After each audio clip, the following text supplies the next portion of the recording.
Boys, I think we have another announcement to make. Obviously, we didn't expect to be in this position to make this announcement, but things happen in life where the unexpected occurs. You just got to weather the storm and find an outcome. So, for those of you that do not know, about like 3-ish weeks ago, we launched a partnership with Playback.tv. It is a streaming platform where you can do watch parties with NBA games amongst like other sports and stuff like that. And we had an absolute blast doing it. It was a good way to connect with our community, and we got to watch the games live through League Pass. And unfortunately, due to lack of funding and outside situations, Playback unfortunately shut down on December 12th, which is a very unfortunate thing.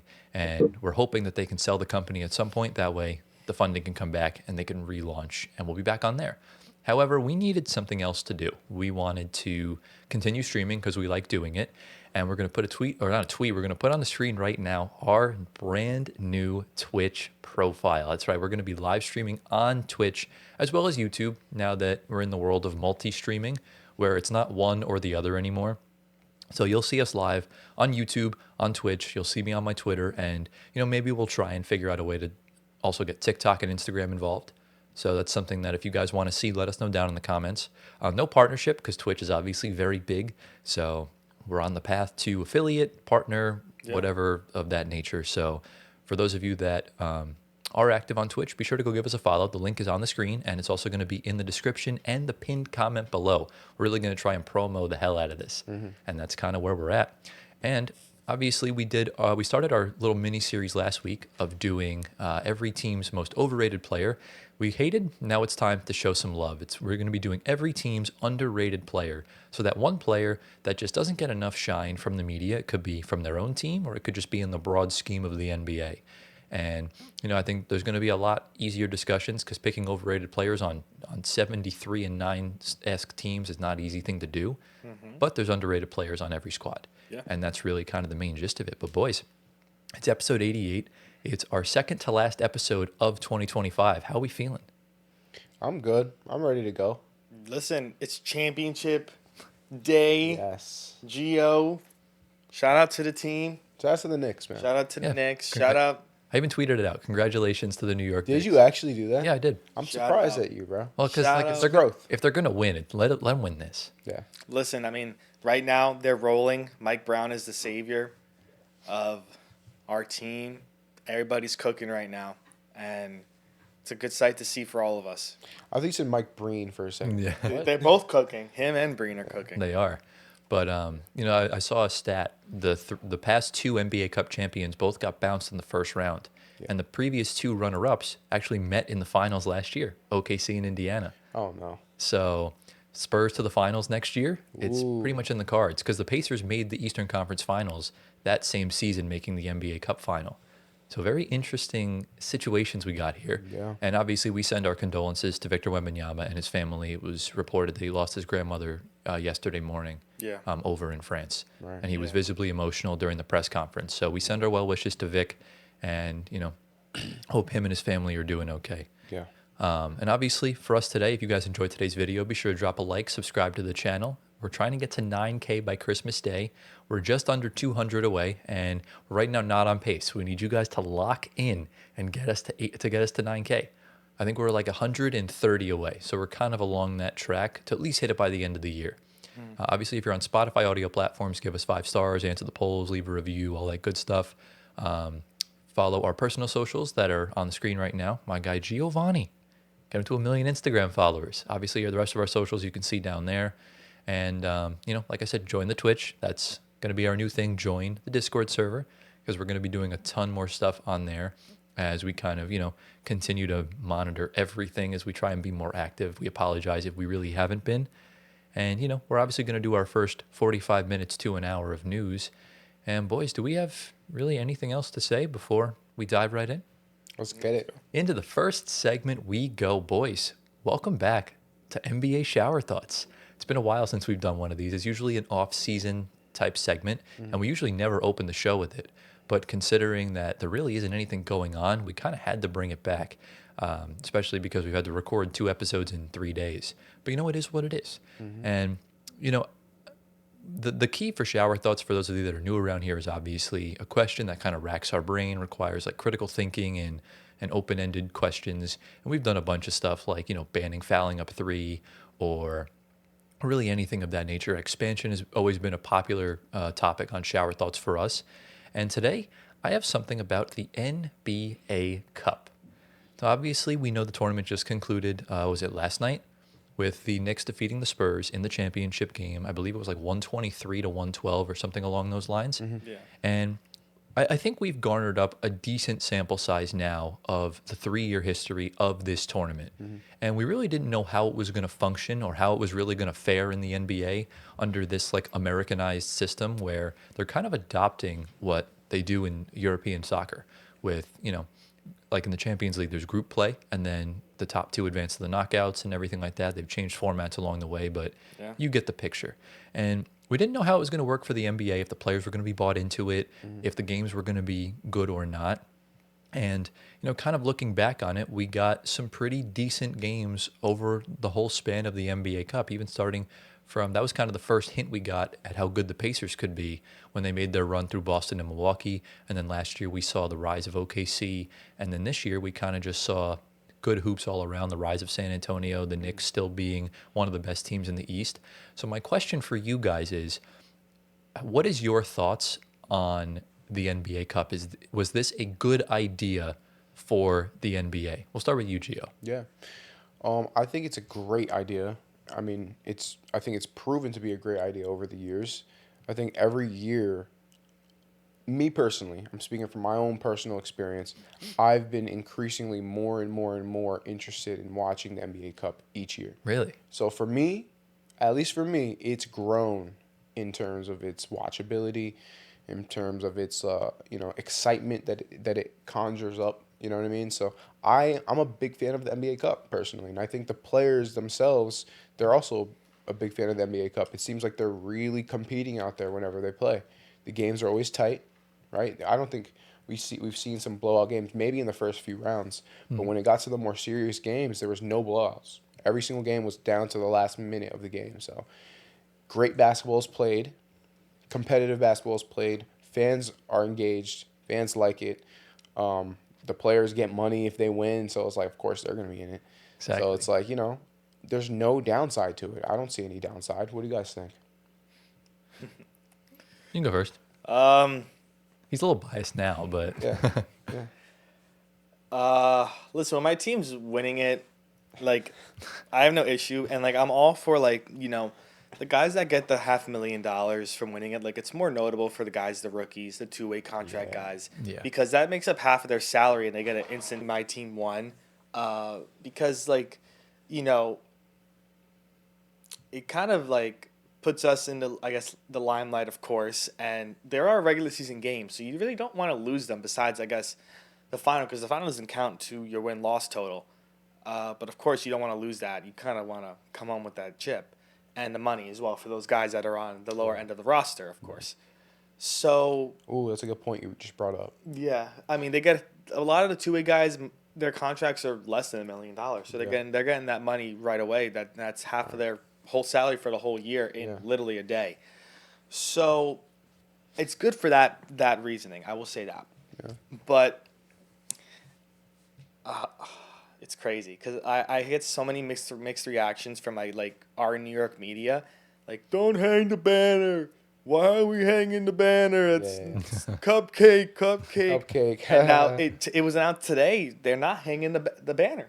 They shouldn't. They're the first team that's not hanging it. The Lakers and Bucks did it. The Knicks are not hanging it, and they're gonna celebrate with the team and fans on Friday. That's their next game, and they're not hanging it. I think that's. They said it was a team decision. Like, I don't know if that's ownership decision, front office, or actual team and players.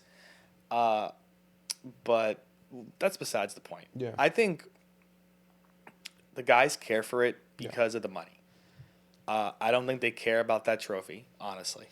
I really don't. No, they don't.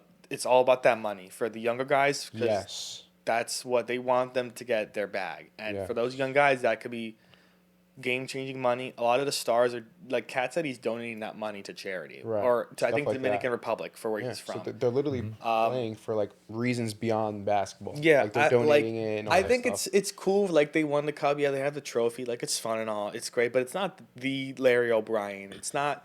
You're not getting a ring from it. It's not what they didn't go to college to play to win the NBA Cup. Like that wasn't even a thing in existence. And like the idea of it is cool. I think it's, if I'm being honest, I think it's one of the worst ideas they've ever brought to the NBA. Wow. Why is this? What makes it? Everything you just said says that it's a good idea. Yeah. Why would you say it's one of the worst ideas? I Doesn't make think sense. it is one of the worst things. Like, there's a lot of things that go into it. It seems like with this NBA Cup, it seems like they're trying to make the beginning of the season for players and regular season games more important. Is that a bad thing? It's not a bad thing, but I don't think the NBA Cup is the way to do it. To just throw money at them, which obviously the players are going to take. Right. Because it's money. But it's working. Right. I get that. What else is going to be a motivator But- besides that?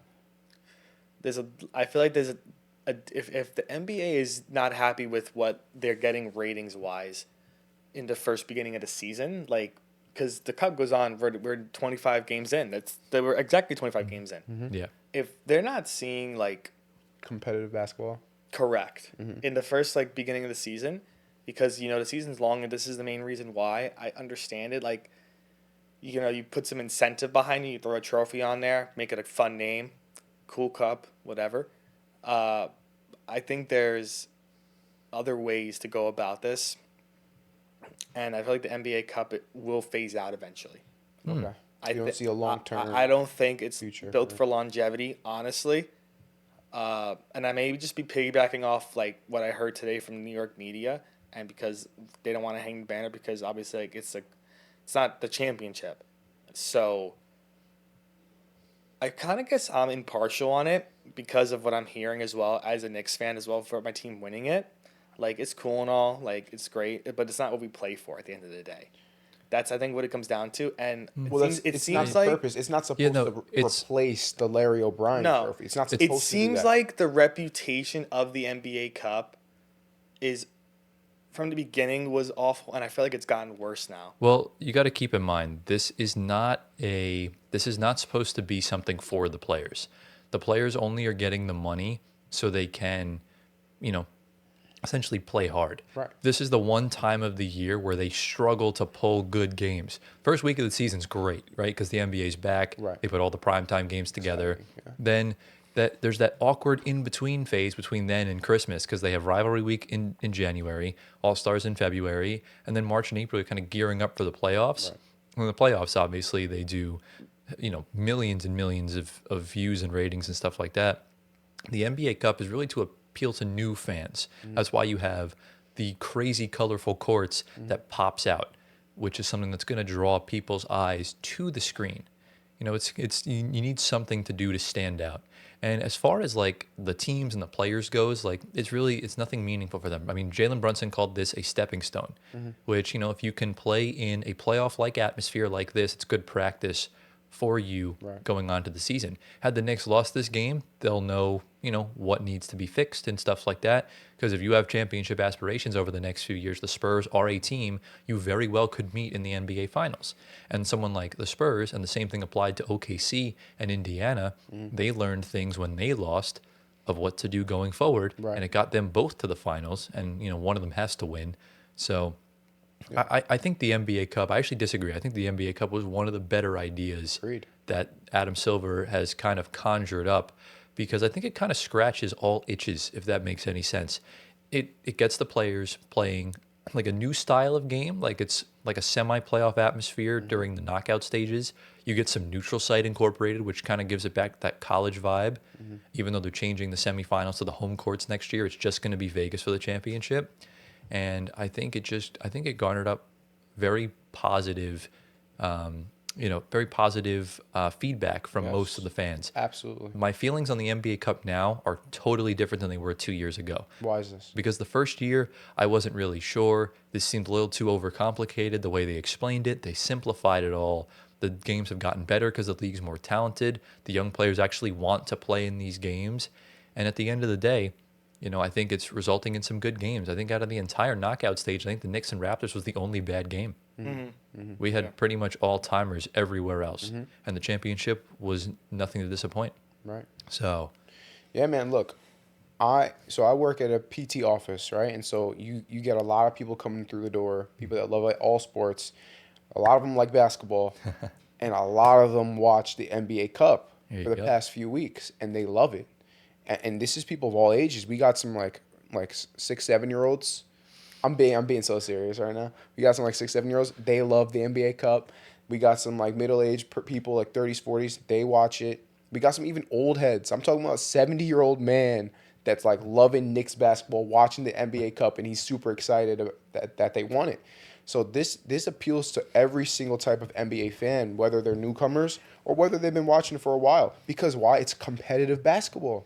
Right. That's what we want to see. and I feel like it breaks There's up. nothing bad I got to say about the NBA Cup. It breaks up the monotony too, because especially when it comes to like playoff talks, where it's like, oh, Jalen Brunson scored 40 in a game. All right, do it and get to the finals. Right? Everyone only talks about the playoffs, where there's good regular season games, but there's no you're not going to remember certain good games, right? There's every now and then, like when Jokic had the 30-20-20 game. That's a game you'll forever remember. Right. Or when the Rockets and Thunder went to double overtime on opening night.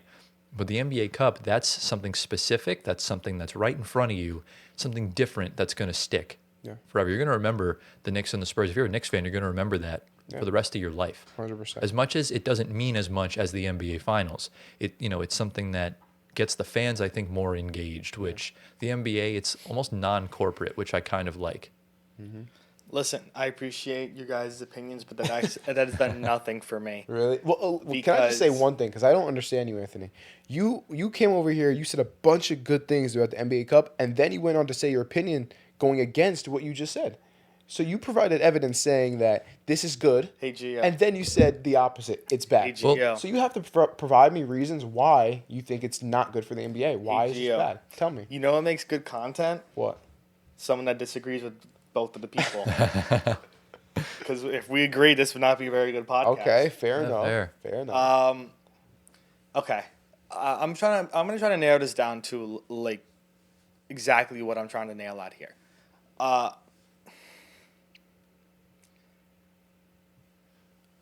I think I actually might be able to help you out here, if I may. I think if we want to make the NBA Cup seem somewhat less of a joke than people are making it, which is kind of sad. I mean, New York media is awful.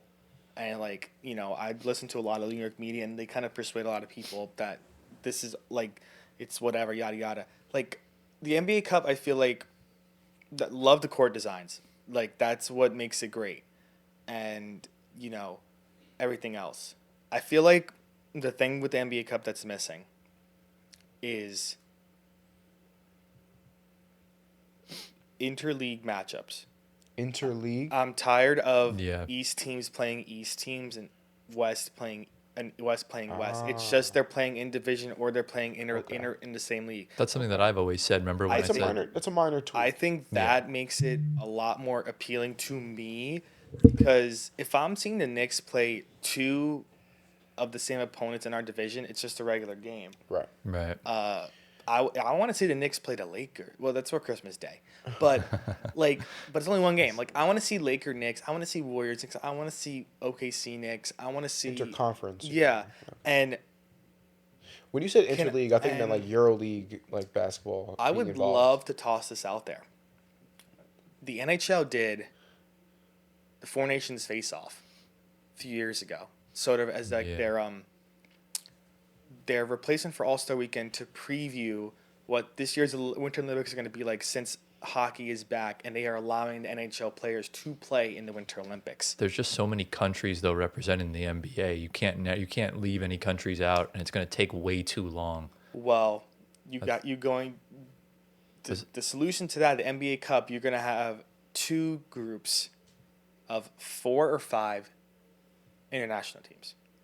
Okay. You're going to take the top 10 best teams It'll be fun. in the international. It's just- and you are going to put that into an NBA Cup thing. Forget it for All-Star Weekend. It's just too overcomplicated. Yeah, I mean, It's I get it. way why- too overcomplicated. It is. Yeah. I get why it will be fun, and it would be absolutely and super entertaining. to Oh, watch absolutely. Yeah. that. But the only thing is, it's not like And then it's going to Doesn't make just sense. it's just going to look like a B Tech Complicated. Olympics or a B Tech World Cup. It's Yeah. not really what it should be. I think going interconference with the groups makes sense. I'm fine with There's that. 6 divisions, have Yeah. 5 groups of 6 or have 6 groups of 5 teams or 6 groups of 6 whatever, and just have one team from each division in a group. It just makes the most sense. That way you don't get these stupid boring matchups.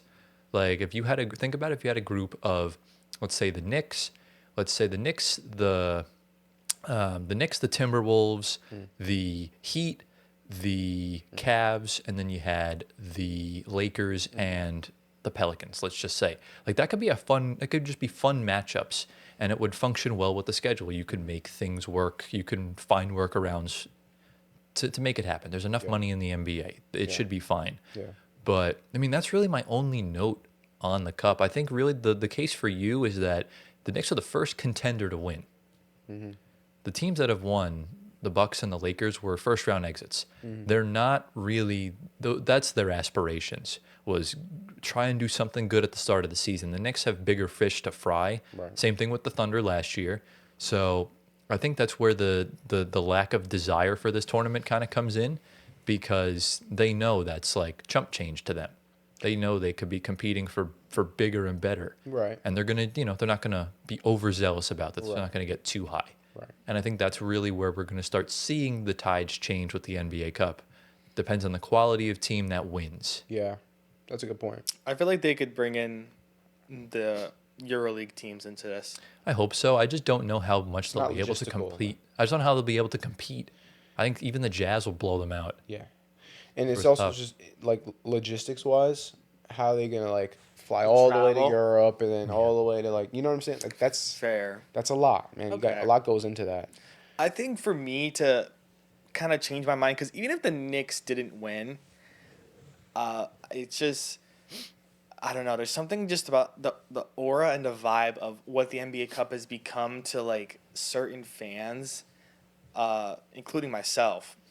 Like, I don't know. Negative Nancy's. Yeah, I Yeah. guess. I mean, that's really but really what Knicks fans are. They're delusional or miserable. There's Yeah, no but in between. I'm not agreeing with you guys, because this would be not a good podcast Fair if enough. if we all agree. That's a bad reason to disagree, bro. It's a bad reason to disagree, but you know what? It is what But it is. Fine. no, I think there's need to be some change to it. The interleague matchups is a start. That's a good tweak. I think that would help. I feel like that's the thing, and possibly make it longer. They could.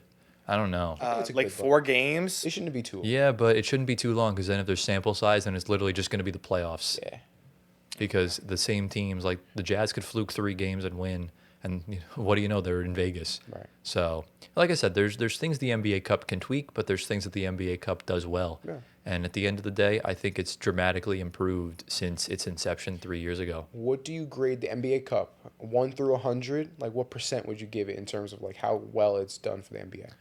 For the NBA, Yeah, if I'm not being a hater, I would probably go. It's above 80%. Yeah. yeah, What do you think? Yeah. I'd give this a 95. I agree with that. Yeah. I agree. 95. It's definitely above 80%. That's an A. I think this was a really good idea, a unique idea. And look, we'll see how it progresses moving forward. We'll see brand new courts next season and a brand new tournament. And you know what? We'll see what happens. So let's look down in the comments. What are your thoughts on the NBA Cup? And do you think it made the NBA better or worse? And boys, are we ready to get into the team spotlight? Let's go. Yeah. Into the next segment we go. Ladies and gentlemen, welcome back to Tyler's Team Spotlight. I almost said player by accident. For those of you that don't know, the team or player spotlight is where I talk about a team or a player that's either playing extremely good or playing really bad, like why are you in the league, get out of here, stuff like that. And Last episode, we talked about the Boston Celtics and the incredible underrated turnaround that they've had since, obviously no Jason Tatum this season, stuff like that. If you guys do want to go check that out, the link to the episode is going to be down in the description. And I've also started experimenting with cards. So if you click on the top corner, one of the top corners is going to have it.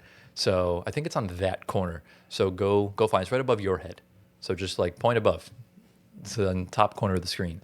But anyways, we went from a good team. It's time to talk about a bad team. And I know we've talked about this team a bunch, but it's kind of getting to a point where it's annoying me and I'm getting like visibly pissed off at this franchise. And, it's one thing to play bad, but the repercussions of them playing bad will detriment the NBA. And we're talking about the Los Angeles Clippers. I think we've kind of gone through long enough without me having to talk about them.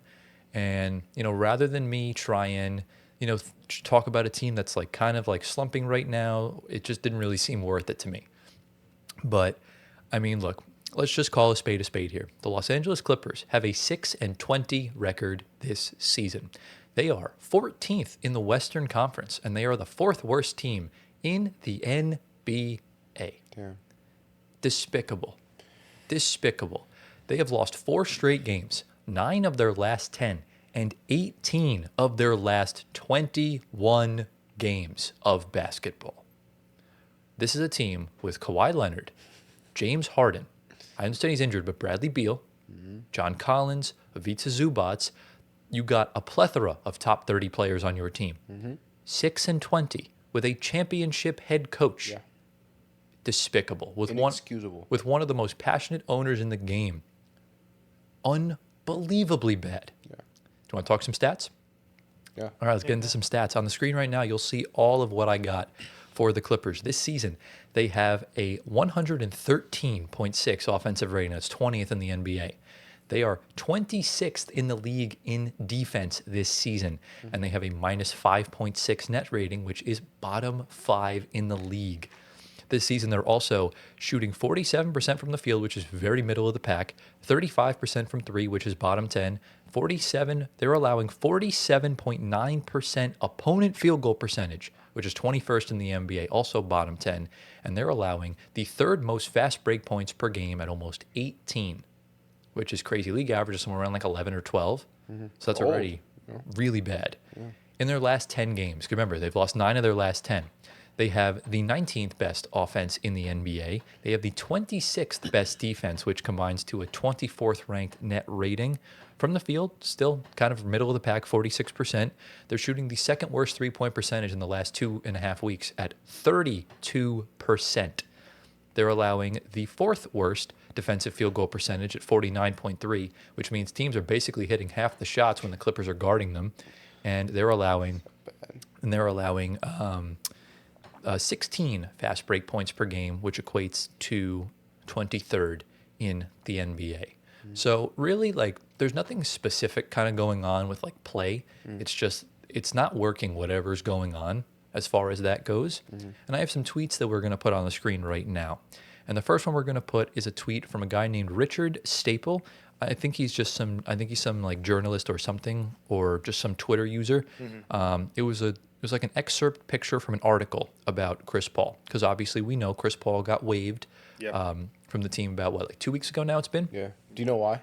Oh, well, I'm better read everything. Yeah. So it says the call began with Paul asking Tyronn Lue why he'd been benched for the second half of the game the night before, in which the Clippers led by 3 points at the half only to lose by 13.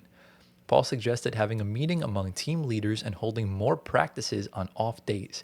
Tyronn Lue told Chris Paul he was coming across as too critical of players and coaches and needed to understand and own up to that. A call was meant to resolve festering issues and clarify roles, ultimately did neither. Later that day, Lue informed Chris Paul he would not be in the rotation for the next game, and then he was subsequently waived. So that's already like something that's kind of brewing in the pot. And then we get a tweet from a guy named Jacob the Clipper, one of the biggest Clipper Twitter accounts on the app. And this is just kind of his perspective of it. And because he's someone notable in their space, I feel like his voice should be kind of brought forward. And he says, I've been telling y'all for years that Clippers players are a joke and don't care. Y'all called me a hater. Love to see all the reports now coming out confirming it. CP3 tried to change their indifferent mentality and got waived for it. Kawhi came here to make max money and live at home. He never cared about winning or the team.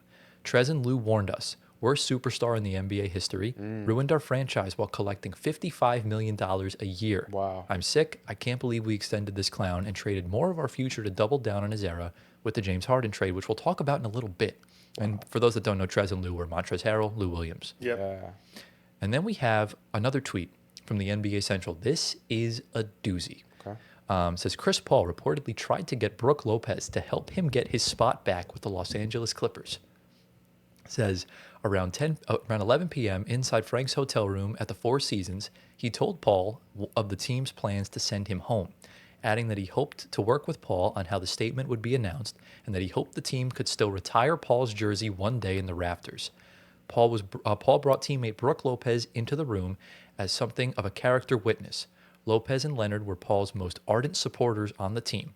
Paul reminded Frank that he'd asked him to facilitate another meeting with Lou, and that hadn't happened. Frank acknowledged that, but held firm. The decision had been made, and Frank is Lawrence Frank, the president of basketball operations for the Los Angeles Clippers.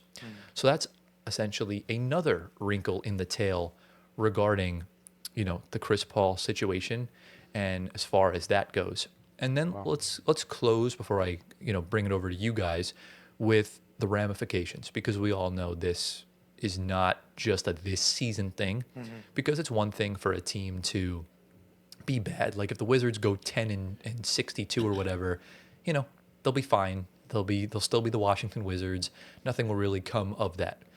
The problem is that the Los Angeles Clippers 6 years ago traded SGA, 5 first-round picks, and 2 swaps for Paul George. And one of those first-round picks wound up being Jalen Williams, who dropped 40 in Game 5 of the NBA Finals. So already bad enough. That trade has still not completed yet because there's still one more pick in 2026 in next year's draft. And right now the Clippers are one of the worst teams in the NBA. And the OKC Thunder are on pace to win 76 games of basketball. Oh, God. So you're telling me this team can go 76-6, win their back-to-back championships, and then get potentially the number 1 pick because the pick is unprotected? Is it AJ? Could be AJ, could be Cam Boozer, could be Darren Peterson. My goodness. Anyone in that top 10 could benefit with OKC. And OKC still's got 2 young guys that haven't even played yet in Nikola Topic and Thomas Sorber. It's ridiculous. Yeah. So not only is that bad, the problem is that there's other picks that we've talked about in previous weeks. Like they have the Jazz pick this year because they took on Derek Favors' bad contract. They have Philadelphia's pick because they took on the overpaid Al Horford contract. Remember when they were tanking for Chet and that whole draft and stuff like that? What makes it even worse is that the Clippers then traded 3 first-round picks for James Harden. They obviously went to the Sixers. They'll have control of that. But to facilitate the trade going through, they decided to call up Sam Presti and offer a first-round unprotected pick swap in 2027. Oh, gosh. So there is a very realistic opportunity that the Thunder get back-to-back lottery picks from the Clippers. And obviously on the screen right now, I'll have the full Clippers future picks and who they go to. Right. That way it's, prevents less confusion. But for you guys here and the audio listeners, to put it all together, the Thunder have the Clippers 2026 unprotected first. They have a 2027 first-round swap, 2028 unprotected to Philadelphia, and a 2029 swap in favor of the Sixers as well. So the Clippers don't have control of their own first-round pick until 2030, and that's bad. So essentially, that is, my stuff regarding the Los Angeles Clippers. We'll take the next 5 to 10 minutes. We'll throw it over to you guys. What are your thoughts on just what you've seen from the Clippers this season? Because we thought they'd be much better. Oof. I mean, yeah. Just complete disappointment from that end. I mean, the new arena was such a good press and good limelight for them to finally be out of the Lakers' shadow in Crypto.com Arena. Yeah. And NBA Central just put out a tweet 13 minutes ago that reiterating what you said. It says the Clippers have been rejecting trade offers for James Harden, Kawhi Leonard, and Ivica Zubac, and believe they can make a run toward the postseason once they get Derek Jones Jr. back, per the Dallas Hoops Journal. This is when? 13 minutes ago. Are you kidding me? It That's says crazy. so Hilarious. apparently it says and the reason is the Clippers are 6-20. They are 14th in the West standings. But since their 2026 first round pick goes to the Oklahoma City Thunder, the front office does not want to blow up the roster, sources said. Clippers still believe they could make a run for a playing spot once Derrick Jones Jr. comes back from his knee injury, sources said. I'm glad your whole season rests on Derrick Jones Jr. because that is just phenomenal. It's funnier too because like Harden and Zubats are having career years. This year. Yeah. Yeah. If I were to just like have an idea, I don't think they're blowing it up, obviously, because they don't want to lose that pick to OKC. I'm sure the league would hate them for years and years and years on out, even for next year. So I think Ty Lue's definitely going to get fired. Yeah. I think that's scapegoat number one. The coach is always a scapegoat. He's gone. I think Ty Lue's gone at the end of the year. Is it the right decision? Probably not. No, I mean, they're clearly not good enough. But- They failed with him, right? Multiple times. Yeah, they made one Western Conference Finals after they fired Doc Rivers, and they've been a joke ever since.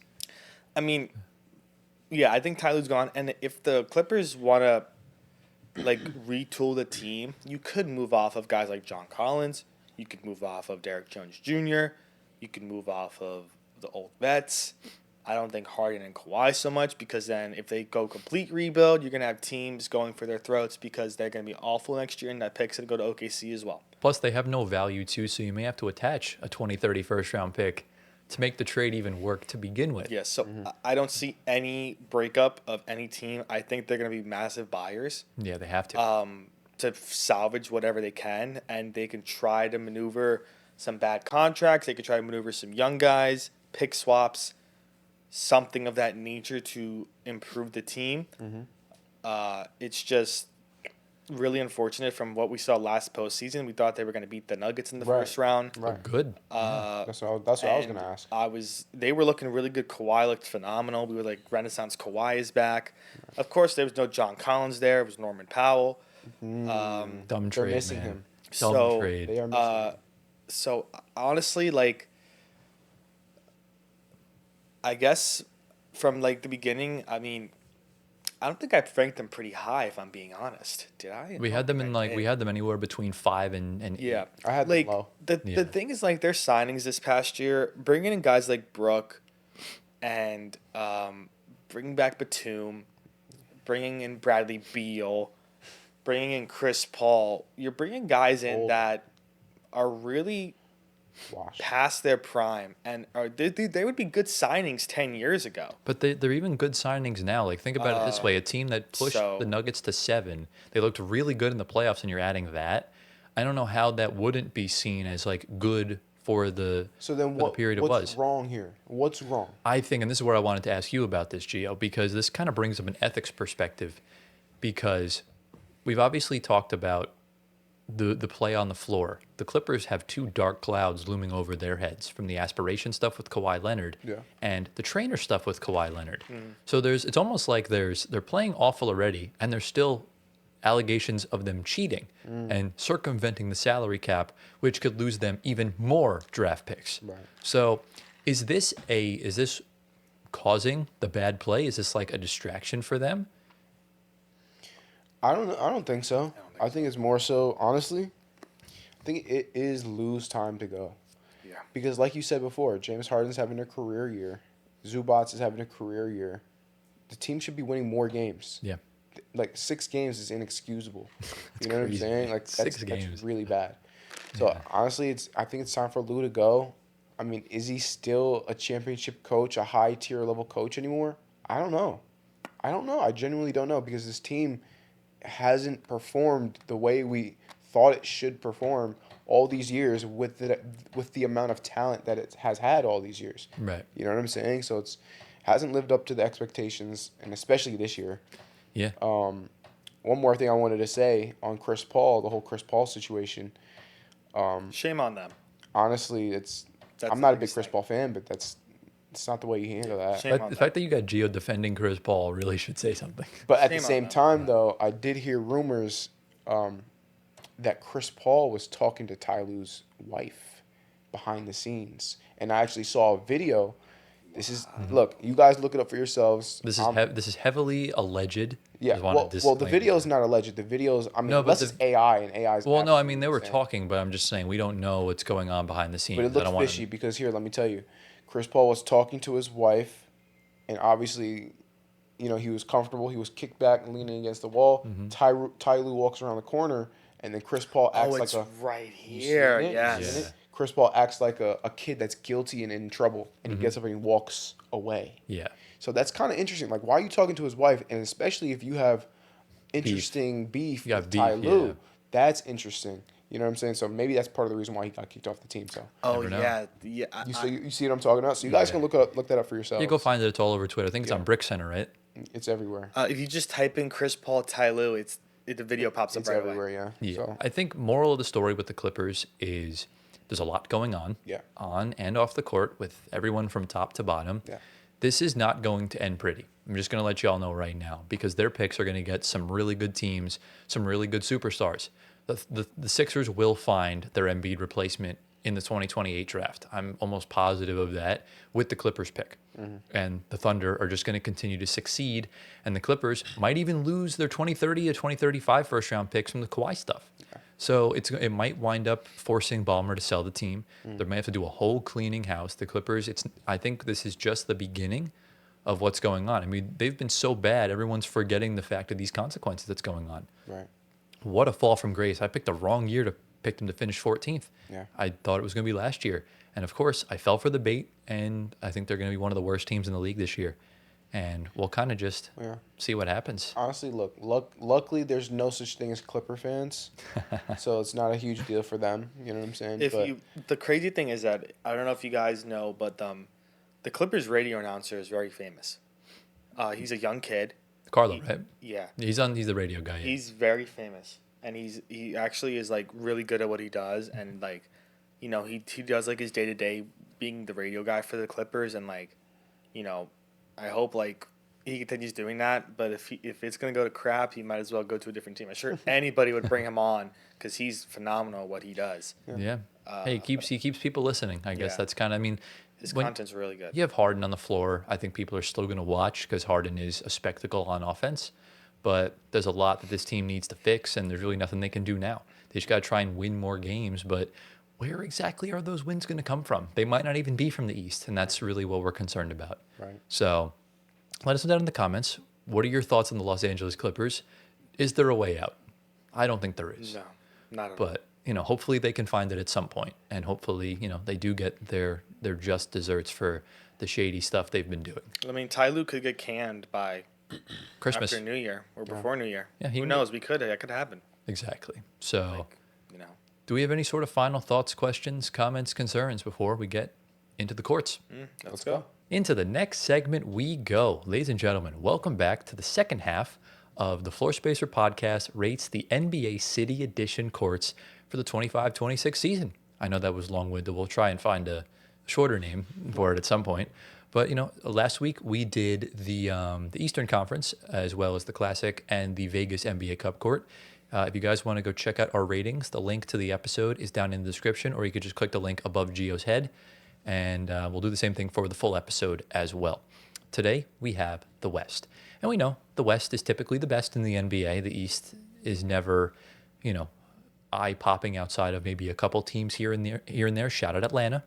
We'll see if Atlanta, Indiana, they had kind of the good ones. We'll see if any of these West teams can beat it today. We'll see. And we're going to rate them out of 10. We are pretty harsh critics. So, you know, if you guys have a problem with it, oh well. But let us know down in the comments what you think of your favorite team's court. And boys, do we have any sort of questions, comments, concerns before we dive into the first team? Let's ride. All right. So I'm actually going to just pull this up for these guys real quick because I do have the monitor duplicated. And so we're actually going to start off with the first team. And it's actually not a City Edition court. It's a Classic Edition court from the Dallas Mavericks. Oh, cool. So they've gone for, you know, obviously we know the Classic Edition jerseys like the green. And they've gone for the typical hardwood court with the old school Mavs logo with for the audio listeners, it's an M with a cowboy hat with the green basketball behind it. And honestly, the guy shooting on the, it looks like Dirk. You could also look like Kyrie taking a fadeaway too. Definitely Dirk. It's definitely It's Dirk. Dirk. I know it's Dirk, but I'm saying it could look like Kyrie from certain angles. But how do we feel about this? Listen, they should make this logo their primary logo. I don't think Honestly, I think it's badass. It is pretty good. And the green is a really nice color. I love the design. The Dirk and then the 45 on the other side work really good. And like I said, the logo's beautiful. This is a bang start. Yeah. I'm gonna go with this is a 9 flat. We're gonna start off 9. really good. Yeah, I 9 think flat. this is beautiful to look at. Like when you're watching a game, I've already seen that rendition of it on the floor. And I think I agree with you, not so in the sense that it looks nice, it does, but this is the perfect way to flip the page on the Luka Doncic era, to not be reminded of that idiot Nico Harrison and what he did to this franchise and that fan base. This is beautiful. I think green is just as underrated as the color purple. Yeah. And I think when used like this with the blue, it looks great. So I'm probably going to give this a 9.2 out of 10. Yeah. I think this is a very, very nice green color. I'm not a big fan of green. I also do like the Mavericks logo right now, like the current one. The current one with I the do horse? like it. Yeah. It's nice. It's okay. But this is cool too. I'm going to give this an 8.4. 8.4. You move the mic a little bit closer if you want. Okay. Yeah, just the viewers can hear you a little bit better. Also, I hope you guys like the custom graphics I make for these. They kind of match the uniform that goes along with it. So that's the first team. Into the next team we go. We're going to Giovanni's favorite team of all time last year, the Denver Nuggets. Oh, this is nice. So this is pretty much similar to what they did in 2020 with bringing back the rainbow jersey. We got a completely gray court with the rainbow kind of stretching from both three-point lines across the center. How do we feel? I am impartial on this. The blah blah blah blah. At first look, I actually liked it. But now that I'm I really don't looking at it, really know. what do you give it, Anthony? Just give us a rating. This is kind of mid. What's it say under? What's that yellow text say behind the hoop? Oh, it's just a city edition. It's on every court. Okay. Yeah. I don't know. Blah, blah, blah. Just pick something. No, this is like a 6. Wow. I don't like it. Okay. You go first. No, yeah, it just pops out. I mean, the rainbow coloring pops, the black, the gray. It's cool. I'm gonna give it like an 8 flat. Yeah, I mean, it's nice, but it's not like crazy blow my mind. Gray courts are cool, but I feel like there could have been more done. This almost seemed a little bit lazy. I'm going to give this probably a 6.5 out of 10. I think it missed the mark. I do think there's better that can be done. So we apologize, Denver fans, but it's tight. Yeah. Into the next team we go, Giovanni. You loved this team's City Edition jersey, and it's time to get in your favorite team's court, the Golden State Warriors. So they've gone for this really nice hardwood design with the darker tan inside the key with the brown paint. And you got this really cool abstract design on the outskirts of the court, on the out of bounds lines and the baselines, with this tree-ish kind of logo on both sides. Gio. I hate the fact that I love this court, but it's really nice. I love the different shades of like tan and brown that they got going on. I'm just thinking about the jerseys. The jerseys are beautiful. Yeah. Even the Black Warriors logo, it's really different, but I like it though. Like I'm just trying to visualize how I would see it on TV, and I already know I would enjoy watching a game, even though I have to see Draymond Green and Stephen Curry and all those guys. But overall, I'm gonna give this like a 9.3. Wow, I think that might be his highest. Well, it was outside of the jersey. That's like one of his highest Warriors rankings ever. Yeah. And honestly, I'm right there with you. This to me is, I think it's along the same lines of Atlanta's. It's just a lot easier on the eyes because it's just not as bright and offensive. Yeah. I do like Indiana's better. So I'm going to give this right on par with Atlanta's, 9.4 out of 10. Yeah. Job well done. Yeah, I love the way that center logo looks. That it's so easy on the eyes, like Tyler said, and the colors work so well. I think that center logo is badass. It is. Even the colors in the paint, same thing. They work. I'm sure in person it looks even better. Yeah. So this is on par with Dallas. So 9 flat for me. Okay. Yeah. Shout out the Golden State Warriors. They really came ready and prepared this year. So, ready to get into the next team. Yeah, let's go. Lads, it's time to bring back an old classic. We are going to the Houston Rockets, and we got Dunkster now back on the half-court line. So they've gone for pretty standard hardwood floor with obviously the Dunkster in the middle, and you kind of got these really cool like Astro-esque things around Yeah, the court, very stars. very space star themed stuff like that. How do we feel about this? Okay. I like the effort. Honestly, I don't like this court. Really? It is not as bad as Denver's, though, because this is very different from what we've seen from Houston. This is probably a 7. Honestly, I actually agree with that. yeah. Really? I don't think I'm not a big fan of this court either. I think this is No. a 7 flat. I feel like there's just not enough being done. Maybe I don't know. The Dunkster knot's really cool, and I've already seen this like for a game and stuff like that. It's kind of underrated. Yeah. So I'm gonna go a little bit higher. I'm gonna go for a 7.5 out of 10. Okay. I think it deserves at least the Dunkster knot pushes it up just that little bit. Okay, fair. So shout out the Rockets, Yeah. boys. Are we ready for the next team? Let's go. We are going to the court that Nikola Jokic dropped 55 points on just a month ago. We have the Los Angeles Clippers. Whoa. So going with this like darker design on the floor with a lighter, inside the 3-point line. Yeah. You got kind of this cool blue, black, and orange pattern on the out of bounds lines and stuff like that. Yeah. And you can see Buffalo and San Diego on either side of where they used to play and had cool. those colors. This is actually kind of cool. I think this is very different. Not what I expect from the Clippers, but I think the colors work somehow, some way, and it almost looks like OKC a little bit. Kind of does, yeah. So that's why I'm gonna take some pointers off of it. But overall, I'm gonna give this like an 8.5. I mean, yeah, they gave OKC pretty much everything they could have asked for and more. Right. So, Right. They might as well be. I wish a better team was playing on this court, but you know what? You can't have everything in life. I do like the way it looks. The logo, I'm just not a big fan of that logo. So I'm probably going to give this, I don't know. Let's go for honestly, I'm just going to go for a 7.4 out of 10. Okay, yeah. Same thing with Houston. I don't like the center logo. Yeah. The colors are interesting. Reminds me of the Knicks, but a bit, lighter yeah. shade of blue and a lighter shade of orange. Actually, a darker orange than the Darker, Knicks have, yeah. It's darker orange? Okay, so just lighter shade of blue. I don't know. There's something about it. I don't like it at all. Yeah. I don't think those colors work, and that black stripe down the middle, slanted stripe.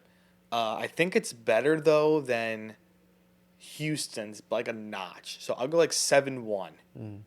7.1? 7-1. Not bad at all. We've avoided Gio's favorite number, which is good. Let's keep that trend going. And we're just going to go like a 20-minute drive down the roads of LA. We're going to the Los Angeles Lakers. Okay. So pretty similar again. That stands almost looks like the cup court, but it's normal hardwood floor. The big LA in the middle. You got all 17 championships as kind of like a Hollywood Walk of Fame down on the baseline. How do we feel about this one, Gio? Not a big fan. Yeah. Not a big fan. It looks like a regular Lakers It's court. bland. It's not the best looking court. Honestly, this is like a 6. Yeah, I mean, that's even being generous. I mean, the purple's nice, but to me, what did I give Denver? A 6.5? Yeah. I think it's honestly worse than Denver's. I'm going to give this a straight 6 out of 10. I just think there could have been more done. What's really pissing me off is, do you see on the bottom right in the middle here, the freaking arrow that's on the jersey? I just don't like that. It's just like a knockoff Toronto Raptors kind of style. Okay. So I give it a 6. Yeah, this is simple, but very simple. There's not a lot of detail. This probably took 2 minutes to make for something. Yeah, literally. Yeah. Because the logos are already made. There's no change to them. Right. It's definitely worse than the previous two we've seen. I gave Denver a 6. This is probably worse. Yeah. I'd probably go like a 5-8. That's fair. And plus, the Crypto.com arena is already minus aura. Yeah. And bring back Staples. Come on. 100%. Get on the phone with their CEO and make something happen. Yeah. But how we doing on time? We've reached the halfway point. 11 minutes. All right, perfect. We're making much better time than we usually do. We usually yap for Yeah. way longer. But we're going to get into another classic edition court. The Memphis Grizzlies obviously do not have a city edition court, but they've thrown it back to the Vancouver days, and this is what we got here. No. So 25 years in Memphis. Congratulations to the Grizzlies. They've gone for the old school Vancouver logo down the middle. They got the cool paw and stuff like that on the side. And you got this really cool design on top with like this tiki stuff. And again, I'll put the picture on the screen of the rug in my kitchen underneath the garbage can. That stupid MEM pattern. I just don't understand why it's being used. Yeah. But how do we feel? You don't like it? No. Tell me why. Because Too I much actually going like on. this. Too much. There's too much going on. There's actually not that much going on. Yeah, I agree with you. No, What's going on here? don't like it. I actually no. Why did a tiki design stop and they just put 2 at the end on the top? Maybe there's seats there. I don't know. Probably, or some Something form of something that. there. The boxes No. or whatever. I don't know. I think this is clean. I think like it. I think red and teal is such an underrated color combo. If y'all don't know about it, then get your ish together. You know, you kind of got to know what's going on. Yeah. I think 25th anniversary stuff is cool. I think that Vancouver Grizzlies logo is fire. It's fire. And I really like the tiki design on the side. It's not a 9, but I'm probably going to give this an 8.5 out of 10. Yeah. You know what? You said there's too much going on. I actually think it's the court itself, not outside of the court, but the court itself is actually simple. Yeah. And honestly, this is simple done right. So I'm gonna give this a 9 out of 10. Actually, I love the logo, like you said, and you know, It's got a good nice colors. good Canadian feel. Okay. Yeah. If we're going just on the court, not the outside, Well, no, we gotta go everything. I everything. agree with you. But everything, we're rating everything. I know, but the complete outside is a no for me. Okay. But if we're gonna make my grades together, it's definitely better than the Clippers. I like it better than the Clippers. So if I put Clippers at 7-1, right? Yeah. I go 7-3. Okay. Okay. Not so bad. Again, to each their own. We'll have varying opinions. Makes for good content. Yeah. So There you go. shout out to the Grizzlies. All right. Are you ready to get into the next court? Yeah, let's go. Yeah. This one is amongst one of the most popular in the NBA due to its nostalgia from maybe 5-6 years ago. We've got the Minnesota Timberwolves going with the Prince style, right? From back when, I believe when D Rose was on the team. Yeah. They've gone for the normal hardwood design with the logo kind of like around the Wolves text. And you've got this really cool dark purple with the pink there. So how do we feel about this one? I don't know what that logo is. I think it's the Prince logo. That I'm is not sure. That is Prince's. Yes. Yeah, it's the That's Prince his logo. watermark. Okay. Yeah, it's Prince's watermark. I'm not a fan. I love this. I love the colors. Yeah. Very minimalistic Prince in the middle, of course.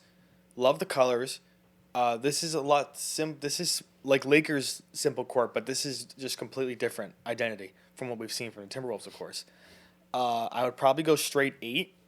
I think they could add something more along the lines outside of the actual court, but it's very nice to get an 8. It's nice. I think it's just a little too plain for me to give it an 8. I think also just like the Knicks one, the Prince logo is not centered properly. But for me, I feel like you could have added a little bit more purple or pink to like the main part of the court. So I'm probably going to give this a 7.9 out of 10. It just misses the 8s. Yeah. I'm actually not a fan of this at all. You didn't like the jersey much either. Not a fan of the jersey, not a fan of the court. So this is going to be a 5.9 out of 10. Okay. Not so bad.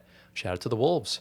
As we move in, we're actually going to stick with the Minnesota Timberwolves because they actually have 2 courts this year. There we go. This is the better one. This is the city, and this is the There we go. classic. There we go. Gone for the old school Target Center vibes with this almost like that Boston Celtics kind of floor pattern with the old logo in the middle. You got trees everywhere. Yeah, and much the better. blue paint.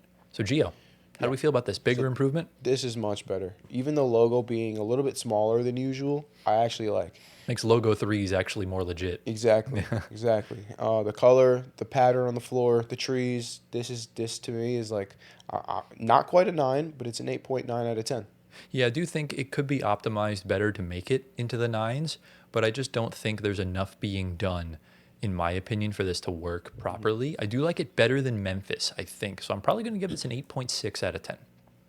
Yeah, I love this. This is reminding me of the Kevin Love, Nikola Pekovic days. Yes, sir. That duo. I don't know who was playing Pekovic. point guard and shooting guard and small forward at that time. Oh, Like Kevin Martin, probably. yeah, he was over there. And I don't know who else, point guard. No idea. You guys get the picture. But yeah, I love this old logo. I used to have a hoodie with the Timberwolves logo because I loved it so much. This is probably an 8.5 for me. Yeah, we're kind of pretty much on the same page with this. Yeah. I would love I remember there was a leak. There were 3 teams that are rumored to be completely rebranding, and I believe the Wolves are going back to their roots with this. Good. Not sure about the logo, but I know the uniforms are going to go back to what it was when Really? they had Kevin Love on the Okay. team. Good. So Good. All shout right. out to them.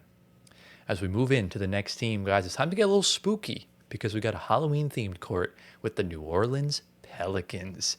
And this kind of really captures and encapsulates the horror theme, the Halloween theme.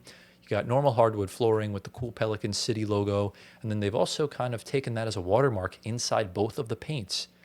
So Yeah. how do we feel about this one, Antoine? Very Area 51-ish. Yeah. Green and black alien colors. Yeah. It's okay.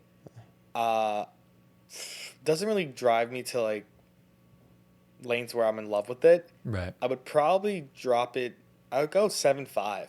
It's better than what I put at 7.3. I'm trying to remember. You put the what was it? I forget. The Rock? No, not the Rockets. I don't remember which one. But- It may have been. It was either the It's Rockets or the fine. Grizzlies. Yeah, I'll go 7.5. Okay. Yeah. It's a pretty decent court. I'm kind of along the same lines with you. I think in October this goes hard, Yes. but It's not October. or a Friday the 13th, but like there's barely any of those per year. Right. I think the gradient's cool, but this is giving me this definitely encapsulates New Orleans. Yeah. Like when you watch Princess and the Frog, when they're in the voodoo scene, this kind of gives me those vibes. That movie's 16 years old, by the way. That's I crazy. feel old just even mentioning it. But for me, it's cool. I think the concept's there. We don't see it very often. Yeah. I'm going to give this a 7.6 out of 10. Yeah. Yeah, I mean, I'm not a big fan of this court at all. Okay. I think this is the sole reason why the Pelicans are the cursed franchise. It looks like a witch designed the court. It's the voodoo. And it's ugly. And it's going to be a 5 out of 10 for me. It's so, uggles. yes. Fair enough. But, it's okay. We have our final 4 teams. Are we ready to get into the next one? Yeah, go. that's good. We have the OKC Thunder. Zero. Not bad. They've gone for this hardwood floor. It's kind of like a separate design, kind of like on the jersey where you got that sash, and it kind of has like this cool zigzag design, and it's darker on the bottom half. You got an Oklahoma, state kind of in both inside the 3-point lines. Got the blue and the orange. Yeah. How do we feel about this one, Gio? Nope. Yeah. So I actually hate the center logo. It's really disgusting. bad.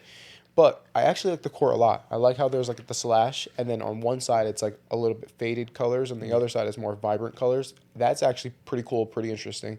I also like the state of Oklahoma being on there. That's pretty cool. Overall, because the logo is so ugly, I'm going to give this a 7.5 out of 10. Yeah, the logo does bring it down a lot. The two blues, they kind of not work together, but they also kind of do. Yeah. I also don't like how both paints are different colors, I do like but I don't know. Something feels off about this logo. Yeah. I like the jersey. I mean, the jersey looks a lot better than this in my opinion, but I'm still going to put it in the 7s. I'll probably give this, I like it more than New Orleans, so I'll give it a 7.8 out of 10. Okay. It's a 5.5. Ooh, yeah, he's been very critical of this, even though he likes the colors.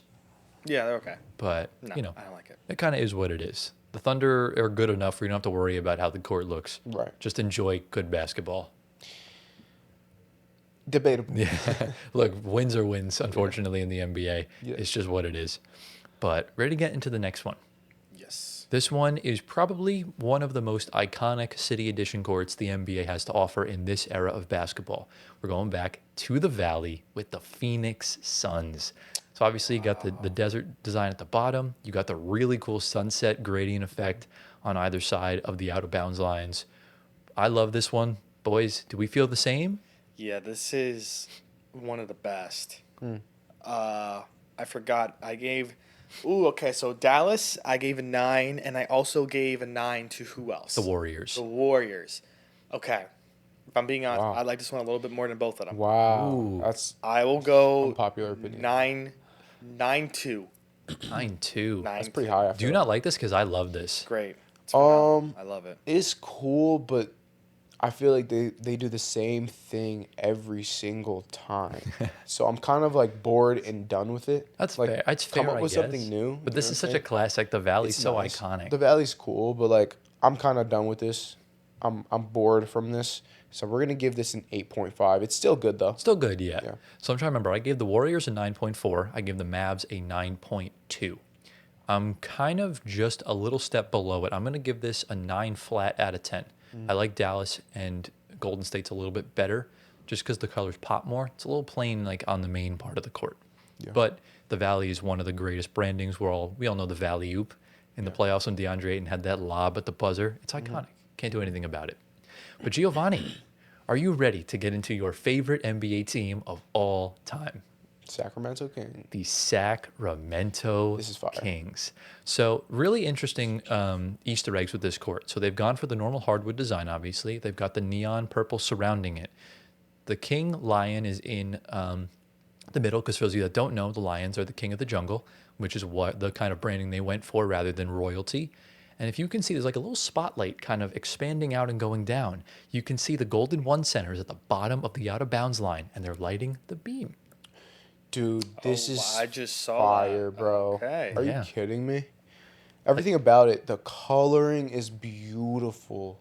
The lavender, the purple, the little gradient at the free throw line, the logo in the middle, the lion. It looks like medieval times. It's like, Yeah.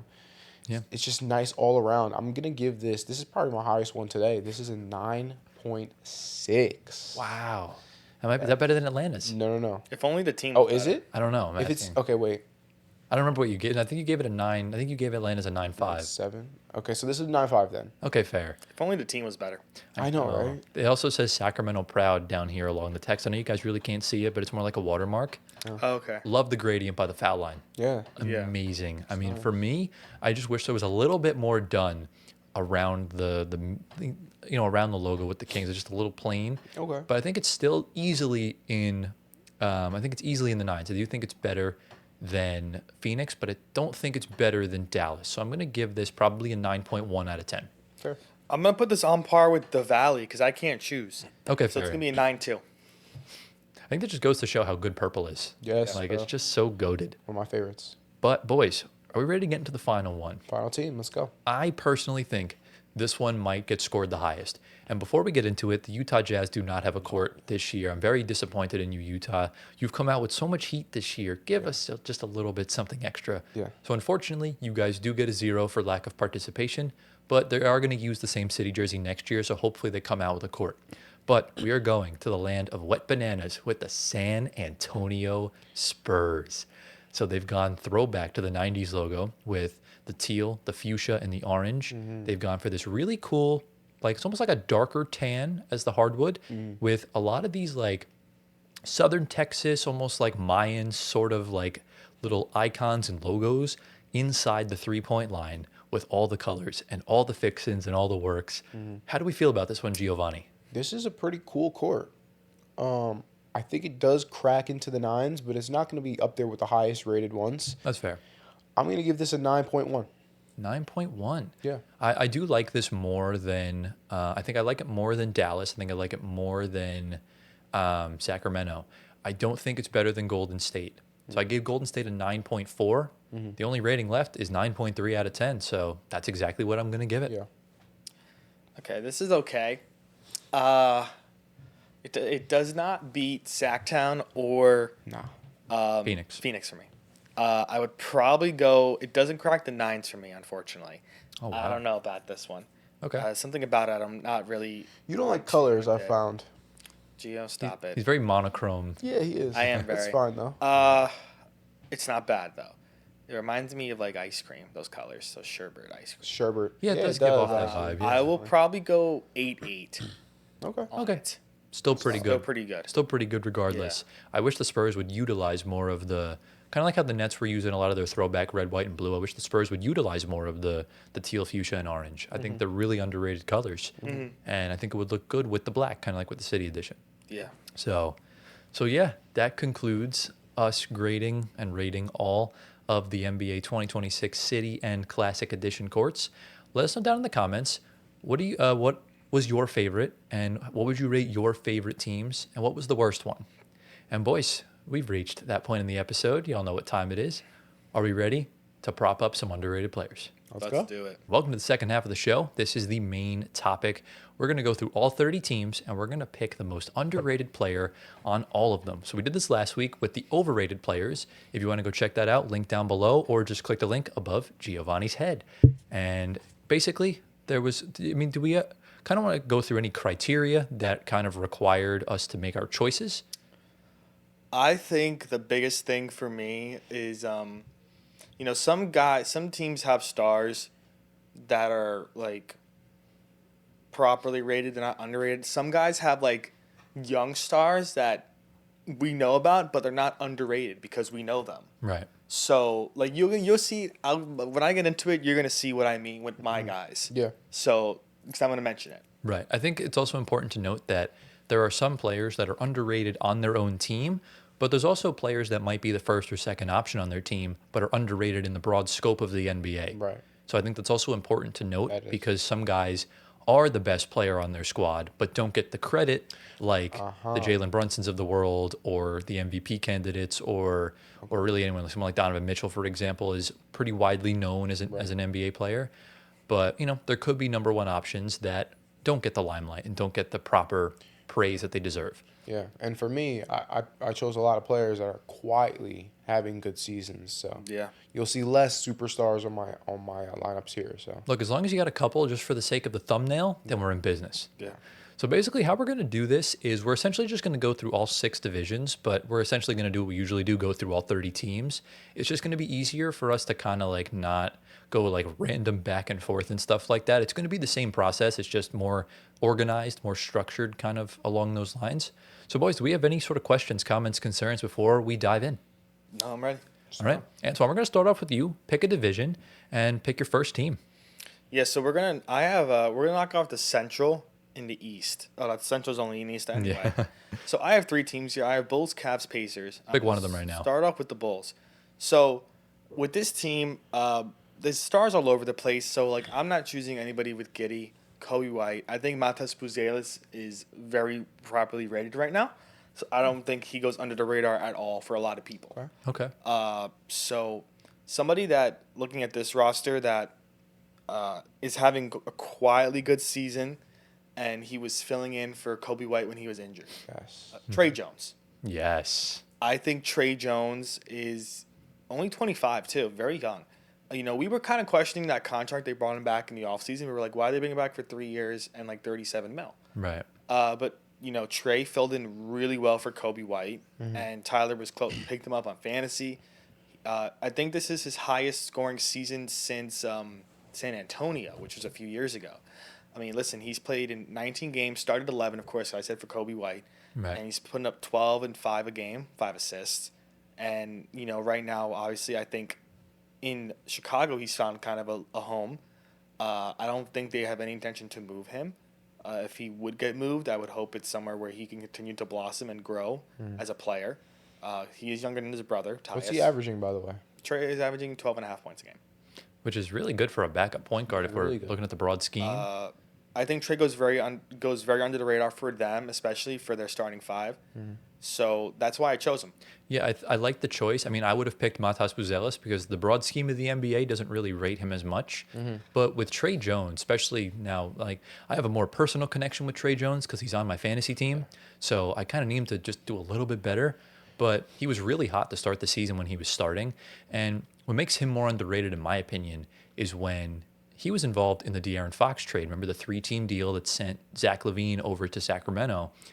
The Spurs sent him, Zach Collins, and someone else that I can't think of right Herter? now. Herter, that's who it was, but he went from Sacramento. But Yeah. the Spurs sent over those 2 up to Chicago, and we were all poo-pooing on Chicago, like, oh, you didn't get a pick, whatnot, stuff like that. I'm not saying Trey Jones is like the winning piece of this trade, but it's a pleasant surprise. So for me, I think it was a good choice. Are you in agreement? Yeah, I'm in agreement. So I just want to give a shout to Ayo Dosunmu. Yeah, I think he's also another underrated player. I think the Bulls have a plethora of underrated players. So they absolutely do. you can't really go wrong over there. I actually have no players in the Central Division, so I have one. you have one. So I must have another then that I can't. Oh, wait a second. Let me I have see. one. Never I might mind. have. I you have one, yeah. You want to go? Do you want to go for your second team, or since we only have I one can go each? for my second team. Yeah, we'll just go back to back, and then we'll alternate between the rest. Got it. So I'm going to move to Cleveland. Right now, it's kind of an injury just spectacle with this team. But there's one bright spot. And this bright spot came out of nowhere. Please tell me it's who I. And that's Jalen Tyson. Yes. Jalen Tyson, last year's first-round pick out of Cal. Didn't really see much time. Gets put into the lineup this year. 16 games started, 22 games overall, and he is lighting up the box score. 13 points a game, 5 rebounds. Just looks like a first-round pick. And, you want to develop those guys. And, 20th overall is not lottery. It's lower. It's, towards the end of the first round. But listen, First rounders are first rounders for a reason. Right. And you got to put your time and effort into them. And, you know, Tyson is benefiting off of Strus's injury. He's benefiting off of Sam Merrill, who just came back. He's benefiting off of the guys coming in the lineup that are injured, which is, you know, good for him. Bad for the team, but good for Jalen Tyson, of course, because you want to kind of insert yourself into that rotation that he has.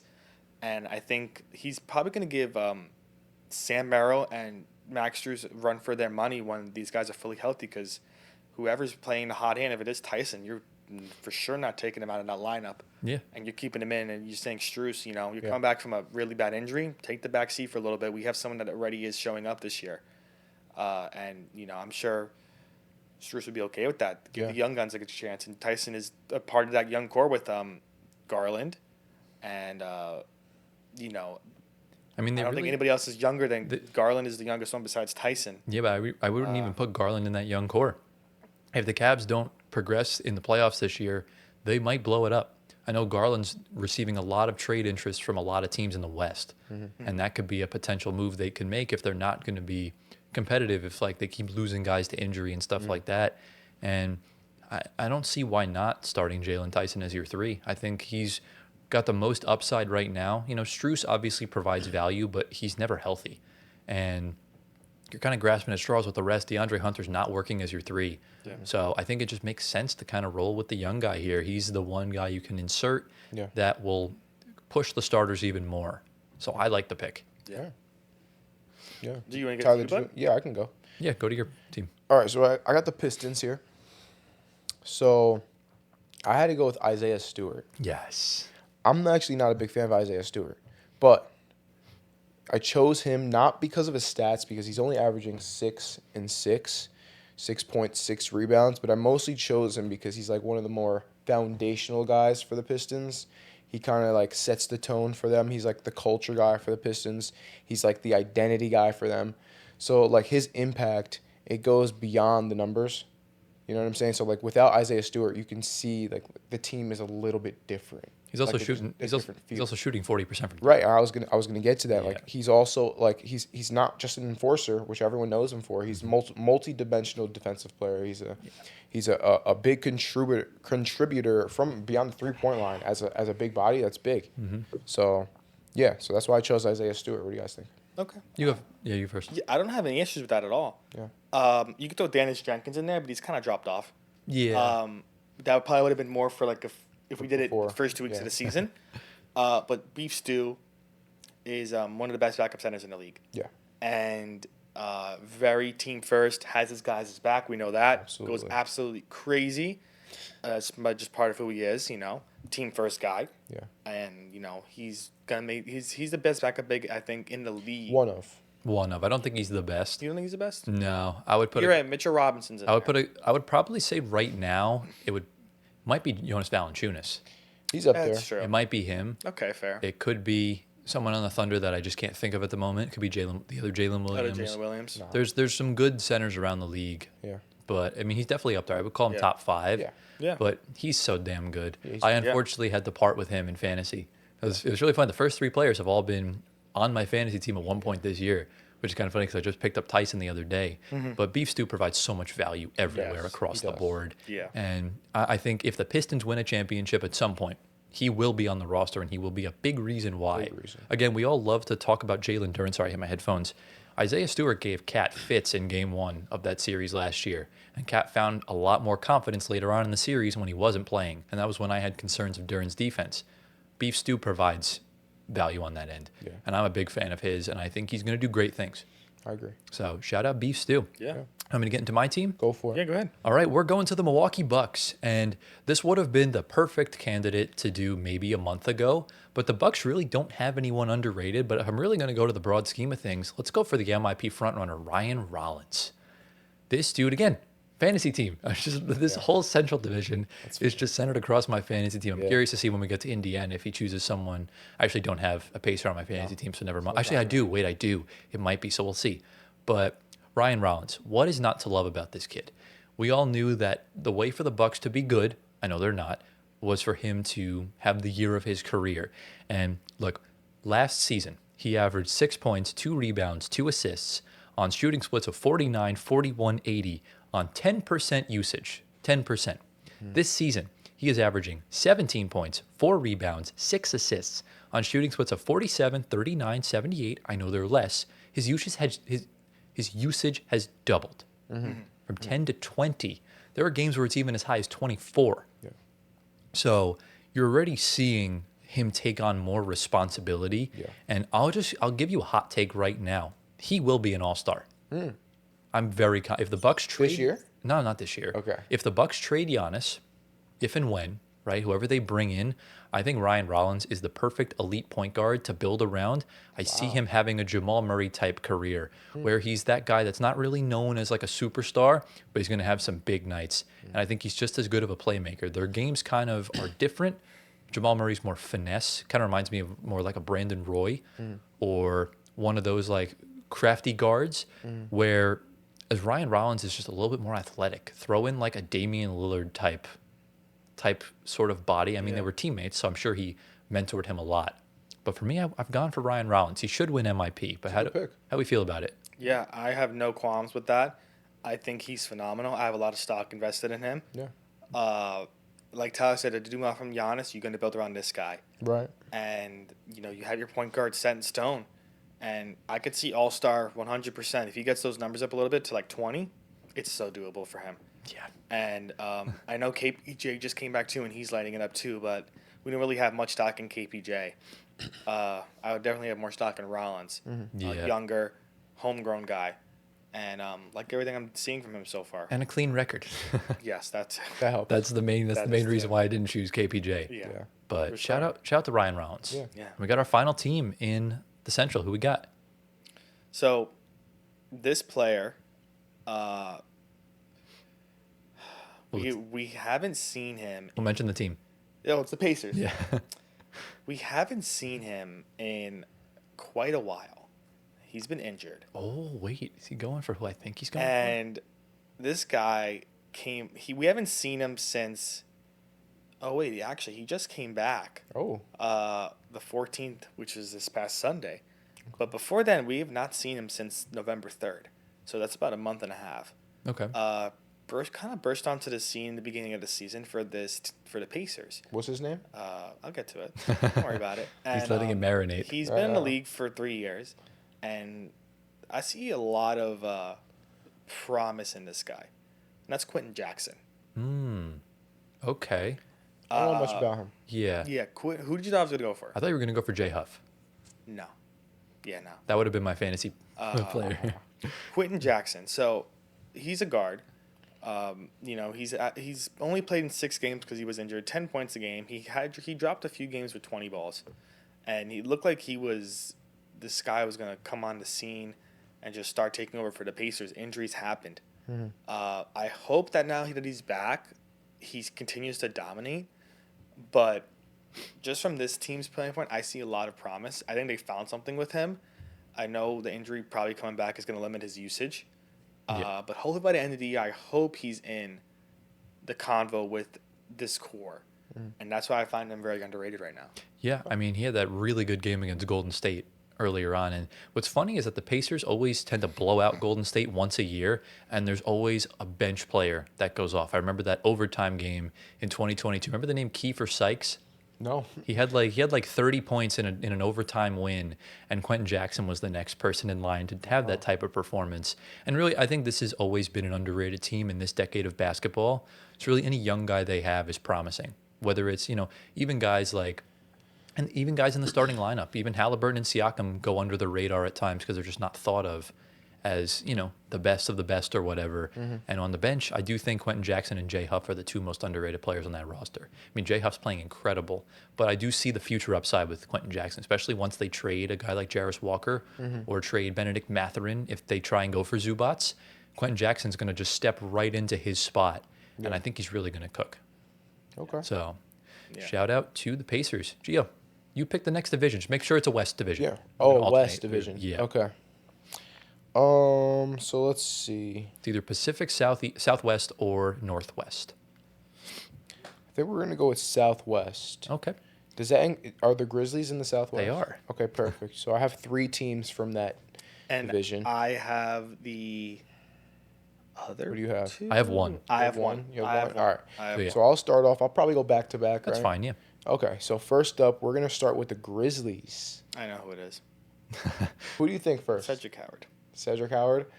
You know, I would have went with him, but I think that people see him because he's doing his thing. He's second on the rookie ladder. Yeah, so I feel like he's seen, and I want to go with players. I wanted to go with players that are like more low key, under the radar. So I went with Cam Spencer. Yes. So I had to, and the reason I had to is because please I hold on. literally disrespected him yesterday. Thank you. Preface. This he did not know who this was 24 hours ago. I didn't. Continue. Gonna be honest, I didn't, but I did my Okay. research literally a couple hours ago. So basically, he's having a really good year.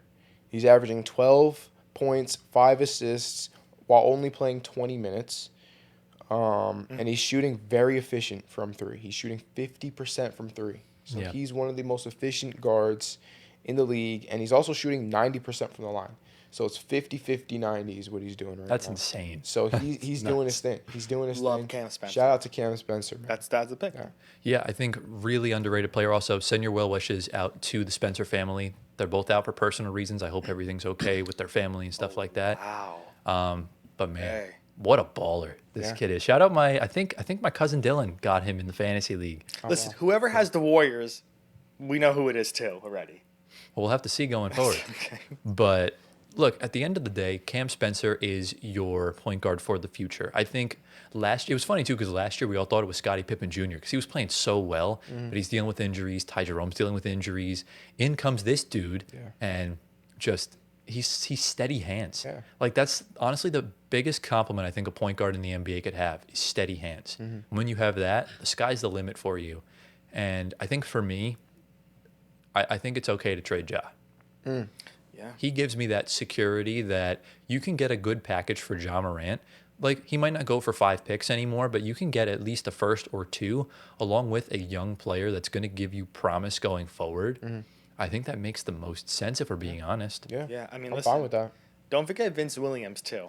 Dude, he makes no Okay. sense. Don't forget Vince Williams. You said point guard of the future. I'll look on fantasy. He'll have 30 points, and I'll look at his stats. He's got like 5 points, 5 rebounds, 5 assists, and 3 blocks. Yeah. It's crazy. But yeah, Cam Spencer is a UConn grad. He's a product of Dan Hurley, so he's got that dog mentality. Exactly. dog. 'Cause we know Dan Hurley is no joke. Oh, absolutely not. Yeah. Yeah. But him and Vince Williams, I like where they're headed. Yeah. Yeah. So, you want to get into your second team? Yeah, let's do And that. then we'll throw it to us after. So now we're going to get into the Pelicans, Oh, okay. right? God. Very, very sorry franchise right now. Oh, at least. I know. Who it Slim is. pickings. Who do you think I picked here? Derek Queen. He's not We'll see. underrated. We'll see. So I would have said Herb Jones in past years. I would have even said Calvin Murphy. Trey Murphy. Or, oh my God. Calvin Murphy is insane. I always call him Calvin Murphy. I don't know why. I think there's another NBA player that's. Yeah, he played for the Rockets back in the day. He was like 5'10". Trey Yeah. Murphy is Okay. like 6'9". Got But it. you know what? It's fine. That should help. Yeah. That should help. So I would have said those two guys, but I'm going to go with a different player this year. I'm going to go with Derek Queen. Oh, why'd you go with him? I He's just like him. underrated. I like him way too much, bro. I Okay. think his upside. And look, I've said this from the beginning during the draft. I'm like, this kid's gonna be good. I've said this, right? Am I wrong, Anthony? Are you okay? I'm okay. Okay, good. So, basically, this dude's game is super mature. Yeah. He plays beyond his years. He's a 3-level scorer. Very impressive shot selection, basketball IQ, his decision making. He plays with creativity. You know what I'm saying? He has it. He has the it factor. Literally, that's what I'm saying. So like whenever you see a player, it's like, whoa, I've never seen that before. You know he's gonna be good. Right. And I've seen that with Derek Queen. So he's going to be good. Super finesse. The sky's the limit for him. So Yeah, I'll admit, I'll hold my hands up. I was wrong about Derek Queen. Yeah. I know I did not want him on the Nets, but it's fine. Speaking of underrated, shout out DeAndre Jordan. yeah. I mean, he has been the perfect vet voice for that kid. Yeah. It's been incredible. Yeah. He's been, making him stand on business, keep his chin up when he's having a bad night. Yeah. It was a really smart decision for the Pelicans to bring him in. You said DeAndre Jordan. You said Ayton. I'm sorry, No, you said Jordan. No, I said Jordan. I Yeah. thought you said Ayton. No, I said DeAndre Jordan. Okay. Shout out DeAndre Jordan. Nets legend DeAndre Jordan. Yeah. That goes such a long way. If you look at a lot of the best players in the league, they had perfect vets Good mentors. in their early days. And I think 100%. that's always the most important aspect of that. Yeah. Huge. I love Derek Queen. I'm a big advocate. It speaks volumes because they drafted Yves Missi last year, and he was an all-rookie team. He's Yeah. pretty good. Yves was phenomenal last year. Yeah, he's pretty good. And now he's kind of backseat to Derek Queen, and it's unfortunate for Yves Missi's development because he could have been a really good center. I mean, there's not much to From what really we develop saw, for Yves Missi. He's just basically a rebounder and like a He's one-dimensional. put back Yeah. type guy. And he's good at that. Derek can score. Yeah. And we know that. Yeah. It's big time for him. He's very good. Yeah. And I think he's got a really bright future in this league, man. I think he had a triple-double against Jokic. if I'm Yeah, not he had mistaken. 33, 10, and 10. That's That's insane. crazy. Yeah. Crazy. So, do you want me to get into my team? Go for it. Go ahead. All right, we are going to go to, who do I have? I have the Dallas Mavericks. I know who he's What is, choosing. Gio, what is the theme of the players so far? He's choosing Ryan Nemhard. What is the theme of, Brothers. What? what is the Oh, theme of the players so far that we've said? I don't know. My fantasy team. Brothers. Oh, We're getting to okay. another fantasy Another team fantasy because guy? Antoine decided to spoil it. It is Ryan Nemhard, my glorious king. Plays just like his brother, man. He's good. It is insane. He's better than his brother this year. This year he is, but once it gets to the playoffs next year, you're going to see Andrew Nemhard start to play like he's prime Steph Curry again. Yeah. But Ryan Nemhard this season, he's averaging 9 points, 2 rebounds, 5 assists on, get these shooting splits, 53% from the field, 46% from three.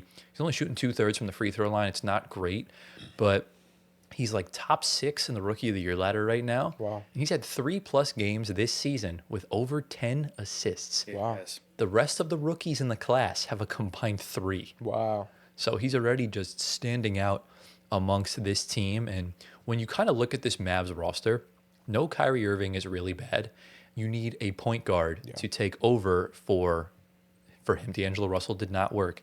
And I want to see if you remember this, Gio. What was the one thing that I said the Mavs lacked? Guard. What kind of guard? So Kyrie's a scoring guard. So I'm Playmaker. assuming Playmaker. Everyone on this roster is a play finisher. Yeah. Not one person on this team, even Kyrie included. Kyrie's not an elite playmaker. They're elite scorers. They're great around the rim, and they're just good on the interior of the game. Ryan Nemhard is the perfect point guard for this roster because he can score a little bit, but he's a really good playmaker. Yeah. I think him and his brother they're really strong. They probe around well. They find the open spots. They space the floor really well. And I think with this roster, he works perfect with Cooper Flag. Yeah. And you just saw it the other night. He had a career high, 42 points. Yeah. He is the highest scoring game by an 18-year-old Wow. in NBA history. Okay. Well, there you So, go. How do we feel about Ryan Nemhard? I love this. I love Yeah. the kid. I love think him. that was the pick for the He's team. a little undersized.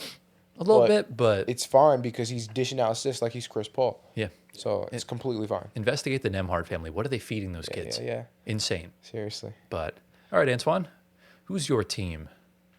We're going to go to the runners-up in the NBA Cup, San Antonio Spurs. Uh, This is a very easy choice for me.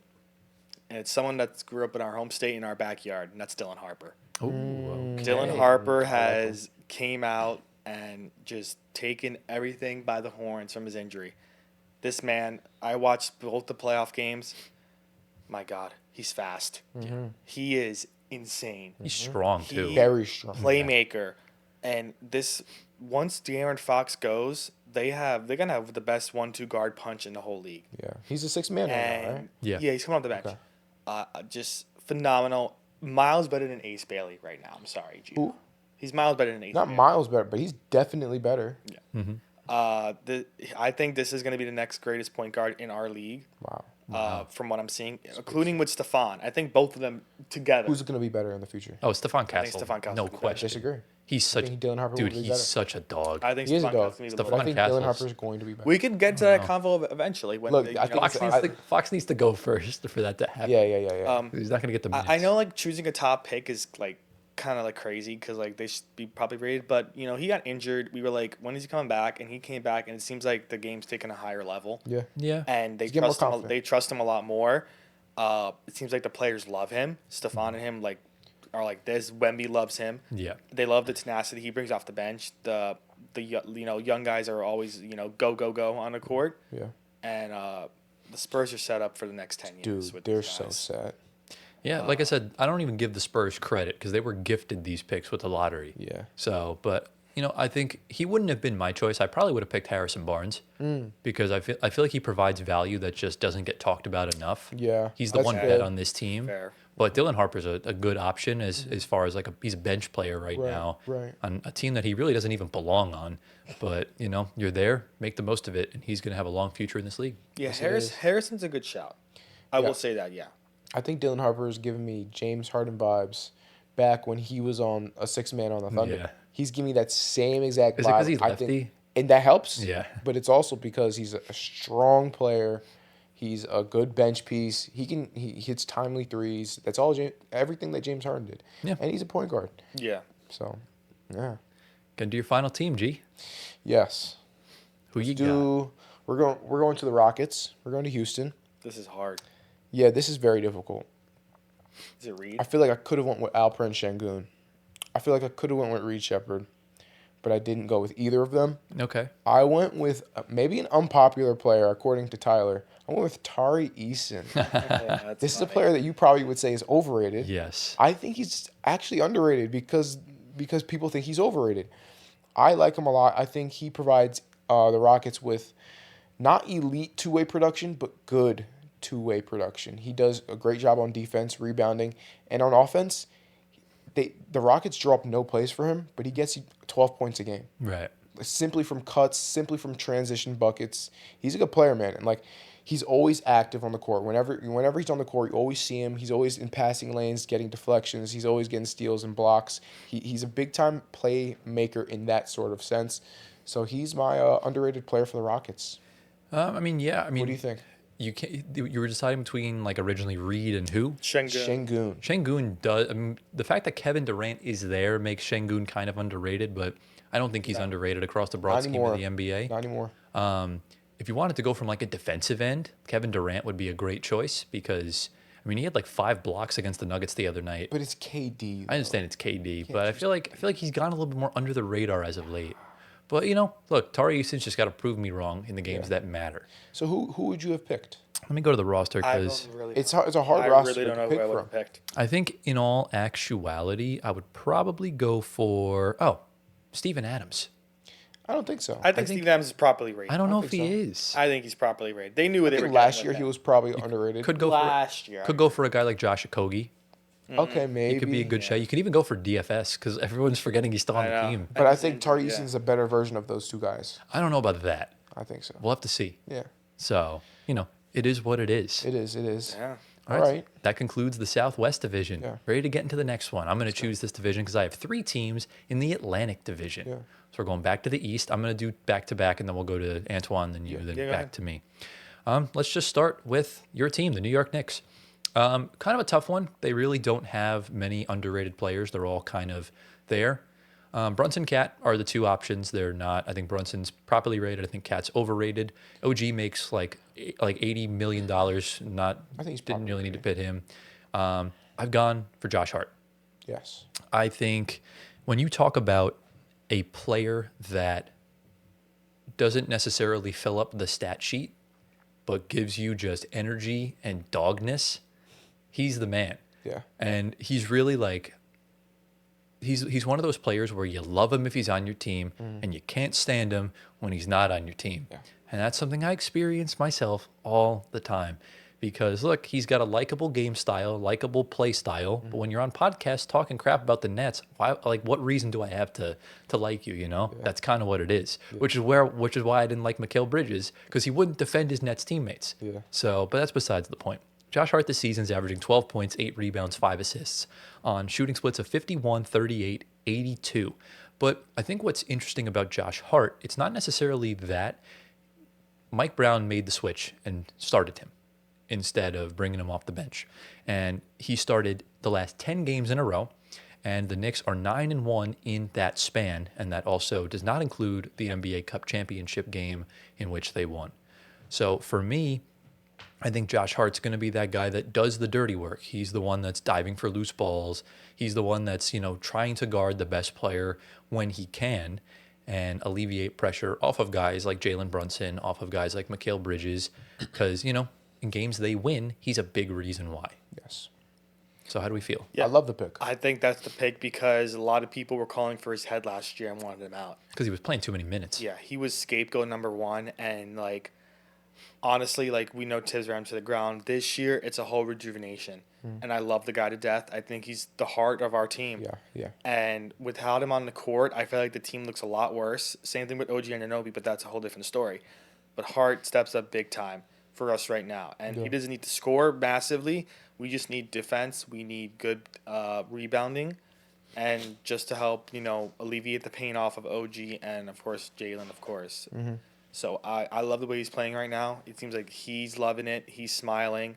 The team plays a lot better with him on the court and starting, and I am all for that. So yeah, I really have no issue with that at all. Yeah. My phone just died. Oh well. Good thing I got the portable with me. But Gio, how do you feel about that? No, yeah, I love the Hart pick. I mean, I would have picked the same thing. Yeah, I think you kind of have to. There's really no other option. Yeah, he's the heart and soul of the Knicks, like you said, Anthony. So yeah, you got to go with him. Should we get into my next team? Go ahead. Yeah. All right, we're going up to the north of the border, the Toronto Raptors. I asked Fetty, shout out Fetty, who would he choose? And he gave me 3 players, and he gave me 1 to choose. So the first 2 he listed were Jamal Shed and RJ Barrett. Very underrated as far as they go. Shed, bench player, really good backup point guard. And obviously we all know RJ Barrett, is finding his stride playing back home. Yeah. But you know what? It's been long enough. Let's give Scotty Barnes some love here. He is the player I'm going with. Did you really choose Scotty Barnes? I really did choose Scotty Barnes. Okay. I really did choose Scotty Barnes, and I'll tell you why. He's not the best player on this team, but he is still a top 25 player in this league. Wow. And this is what Fetty said. He said, people don't give him the credit of being the best player on the team. Everyone says Ingram, but it's actually Scotty. Ingram might be the best scorer, but Scotty does everything for us. He just won Defensive Player of the Month, and he should be in the running for DPOY with Victor Wembanyama. He also led the NBA in the most clutch blocks. What's interesting about Scotty is him doing everything on the floor, which is exactly why I picked him. Because when we think of the number one option on a team, we think scoring, right? You want us to score 25 to 30 points a night, if not more, and kind of just taking the last shot and doing everything of that nature. Brandon Ingram on the roster allows him to not do what Scotty Barnes was doing 24/7, which is what led to all of his injuries. And Scotty can do what he does best, involving the offense, kind of doing everything like a jack of all trades. And I think it works because he's one of those players where you can plug in 1 through 5, and I think when he's playing well, the team's playing well, but I don't think he gets the credit that Brandon Ingram is necessarily getting. Okay. So how do we feel? I mean, the way you just explained that, I'm on board, bro. What happened to Sandro? I was going to go Mamu, but I feel like everyone's talking about Mamu. So I wanted to go with someone different. So shout out Mamu, though. He's playing out of his damn mind. Yeah. But I feel like Scotty Barnes is an underrated NBA player. I think he is too. That's good. Yeah, good pick. Shocking choice, but yeah, Yeah. I think so. So, all right, Antoine, go for your next team. We're gonna go to Philly. Nice. Okay. It's a good one. There's Joel Embiid. No. like I have one guy here. There's another guy that I could throw in there as well. It's really tough. It should definitely not be Maxey or VJ. It's not. Yeah. Uh, I'm trying to think who you could have gone with. So who are the players that you? I have Quentin Grimes written down. I like it. Okay. Good choice. Just because he got scapegoated out of a 1-year deal, and with the numbers he's putting up, it's worthy more than a 1-year deal. Yeah. He's played 24 games. He's coming off the bench, 16 points a game. Yeah. 4 rebounds, 4 assists. Has not lost a stroke from last year. Yeah. And got stuck with that 1-year deal, same thing like Cam Thomas did. But I think we can't discount Dom Barlow. Yes. Because Dom Barlow Put both of them there. Dom Barlow is probably like the unsung hero. Like 16 games he's played. He started 13. He's averaging 8 points a game, 5 rebounds. He's starting. He's in place of injured guys, Paul George, Embiid, and on a two. Is he on a 2-way? Yeah, I think he's on a 2-way contract. And like he's getting that quality time. Yeah. So if I think Quentin Grimes, we know about him, so like that's why I'm kind of iffy. If we're talking under Dom Barlow, honestly. Yeah. And if we're going back to Grimes, the scoring has not lost a step, like I said. Right. And he should have gotten paid from Philly or not another team for what he does. And he might get it next year. We'll see. How much is he getting this year? He's like, he got the 1 year $5 Yeah, I million. think it's 8 mil. That's for him, it? Yeah. Yeah, he got Bro the, needs the more. qualifying offer. Bro needs more. Well, you need consistency of the 40-point games. He's just not Yeah. giving it to you, but he's having good games. Very good. great games. I wish he was still on the Knicks, like Obi Toppin was, but Tibbs ruined both of them. Yeah. He would have had 2 fantastic players, but I hold my hands back. But I think Grimes and Barlow should be the top guys for the underrated for this team. Shout out. For those that don't know, I grew up with Don Barlow in my hometown. And, dog, second ever professional athlete out of my high school. So the other one being Sean Lismore in the NFL. Nice. So, Nice. but I also show some love to Kelly Oubre. Kelly, Oh, man. Dog. He's out right Kelly. now. Dog. That's why. Super My underrated. goodness. No, seriously. So I damn probably would have good. chose Kelly, honestly. But the fact that Dominic Barlow is starting on a 2-way contract and is averaging like 6 rebounds a game. And 10 points almost. Yeah, I think that's why he's mainly there for defense and rebounding. Yeah, He that's is offensively challenged amongst other players, but Can't need 10 points, though. yeah, he'll get you what you need. He's really good in the dunker spot. Yeah. And it's cool to see. Hometown pride. It is, yeah. All right, Giovanni. All right. let me What's your just- next team? Hold up. I'm pulling it up right Thing now. locked on him. So, wait, are the Celtics in that? Yeah. Okay, good. All right, so my team is the Celtics, obviously. Now, I have 2 options here. I might go with both of them like you did. Mm-hmm. I have Jordan Walsh here, and I have Derek White here as well. Ooh. I like both these guys. One of them is more notable than the other, obviously. Derek White, we know about him, but he still seems to be underrated for some reason. Always and then is. Jordan Walsh, he's just recently, showing us what he can do. More like of a pleasant surprise, Jordan Walsh. Yeah. Yeah. Yeah, so Derek White, I feel like he's the type of guy where you can have both Jaylen Brown out, Jason Tatum out. Who's going to take over? Derek White. He's that type of guy. He's that good, I feel like, on both sides as well. So he can guard the best guard.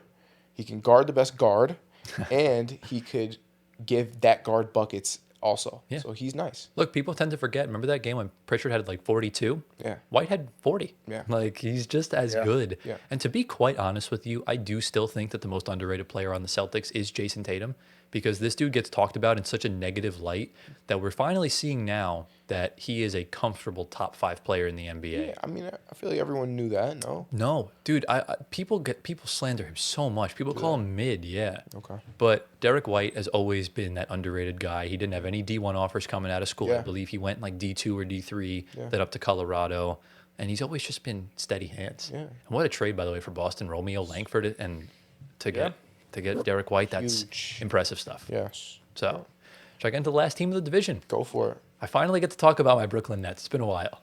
But I kind of have 2 names written down because I wasn't sure if I should go with, the main guy or if I should go with one of the rookies. And that's kind of where I was debating between, because I do think in the broad scope of the NBA, Michael Porter Jr. has fallen under the radar. And the rookie pick is Danny Wolf.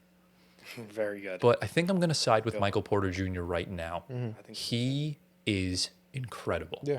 Everything what I hoped for, everything I predicted would happen is happening. I tweeted it out last year. I said if MPJ ever gets traded, he will be the next Lauri Markkanen. And he is exactly showing why he is the next Lauri Markkanen. And he's a much better shot blocker. But what's interesting about Michael Porter is the Nets now have a situation that they can build with. You have 5 rookies that everyone crapped on, including the 3 of us. And all 5 of them, Yegor Dioman, Nolan Traore, Drake Powell, Ben Saraf, and Danny Wolf, all 5 of them are so productive in pretty much every aspect of the game. Demon looks really good on the offensive end. His passing is fantastic.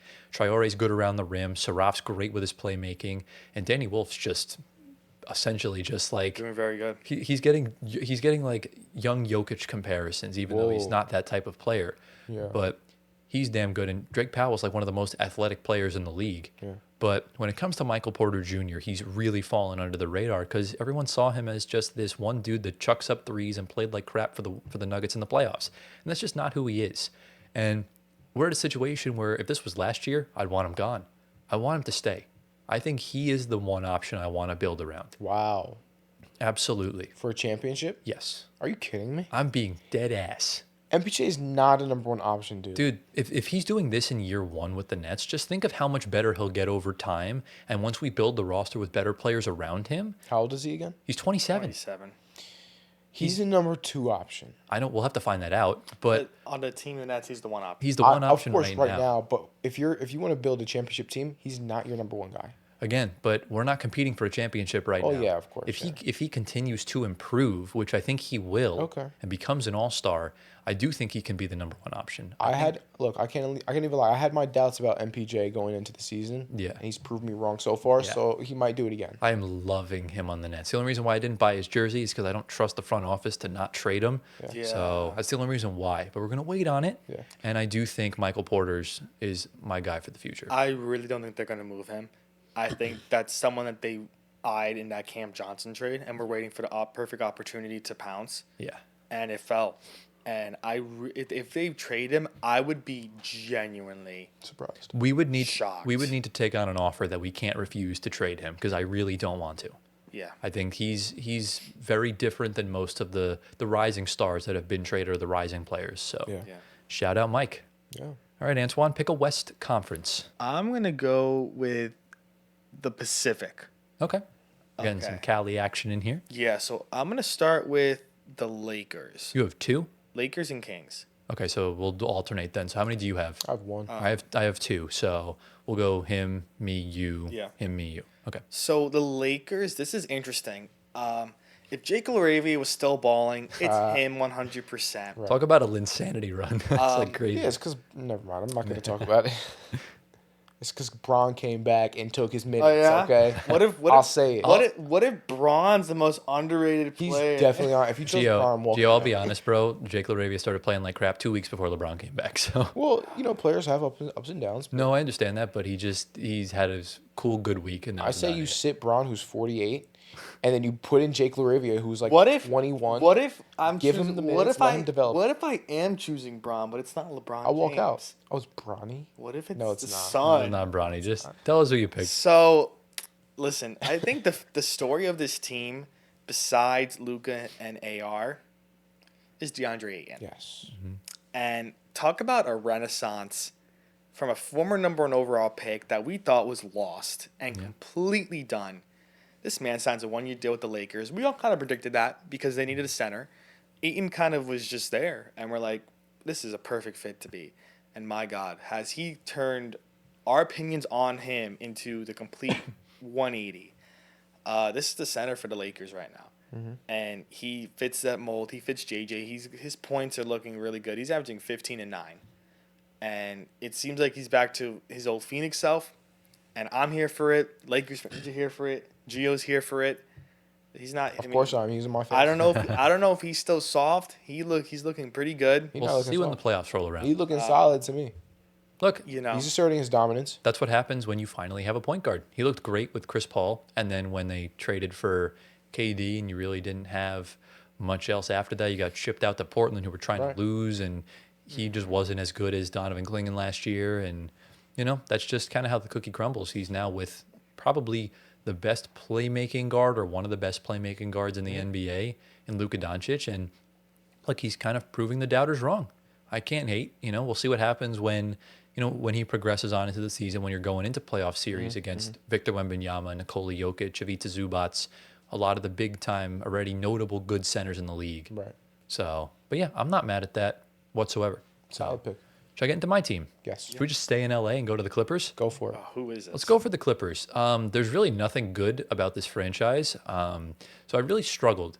But they have one player that, whenever he's on the floor, always just brings the whole mood up. And I think he's really going to have a long future in this league if either he stays on the Clippers or if the Clippers use him right or if he gets shipped to elsewhere. And I've gone for Kobe Sanders. I know who's going to choose that guy. Kobe Sanders I believe he's a rookie. He is. This season. He's averaging 6 points, 2 rebounds, 1 assist on 42, 35, 92 shooting splits. In his last 4 games, since he's been back in the rotation, he's averaging 10 points, 2 rebounds, 2 assists, 2 steals on shooting splits of 43, 40, 86. And he was the 50th pick in the draft this year. Talk about a bench spark for this team. You want to know a fun fact? What? The Knicks drafted him and traded him away. Yeah, but in those instances though, the team tells the Knicks who to draft. No, And the then Knicks trade. took Kobe Sanders. No, but I'm saying Traded the him. Clippers told the Knicks to draft Kobe Sanders, and that's when you trade because the trade happens before the pick. That makes sense. Okay.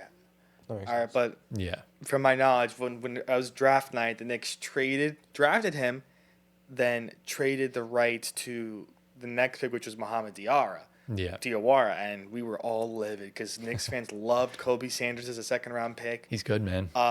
Six Rings of Steel was talking about him. I don't know if you know Matt. Yeah. He's a Knicks fan. He's like, Yep. Kobe Sanders is who I want here. And they took him, and he was ecstatic. And then 2 months later, his Twitter's like, we traded. It was the most funniest thing ever. Heartbreak. But yeah, he's a point guard.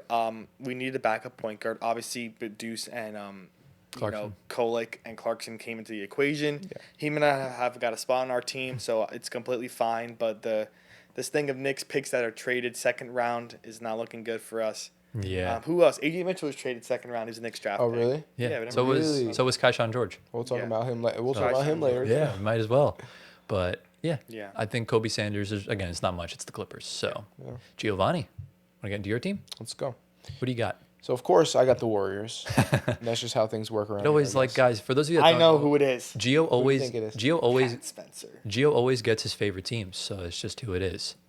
Yeah. Pat Spencer. So I could have went with Pat Spencer. It's too obvious. Pat Spencer's become more known as of late. Yeah. But I wanted to go with a guy that doesn't really get credit too much, Okay. at least as of late. And that's going to be Gary Payton II. Ooh, interesting. Okay? I'm not Okay. high on this I guy. know. Interesting. Let me not explain. high. Let me explain. Look, Okay. he's one of the only players in the league that I'll give a pass to when it comes to not having any bag on offense. He's the only guy, and it's because he brings so much energy to the Warriors when he comes in the game, and he'll literally come into the game and take out the opponent's best player. Yeah. It doesn't matter their size, doesn't matter how good they are. That's his job. You're gonna go in there and you're gonna lock up Luka. You're gonna go in there. You're gonna lock up whoever. It don't matter. Yeah. So he's that type of guy, and I just love the energy he brings to the game, like the dunks, Yeah. the crazy steals that he gets. Like He was he's just fun to watch, even though it's Warriors basketball. God bless Bless you. you. Thank you. Say bless you in the comments. Yeah, no, even though it's Warriors basketball, and I don't like Warriors basketball.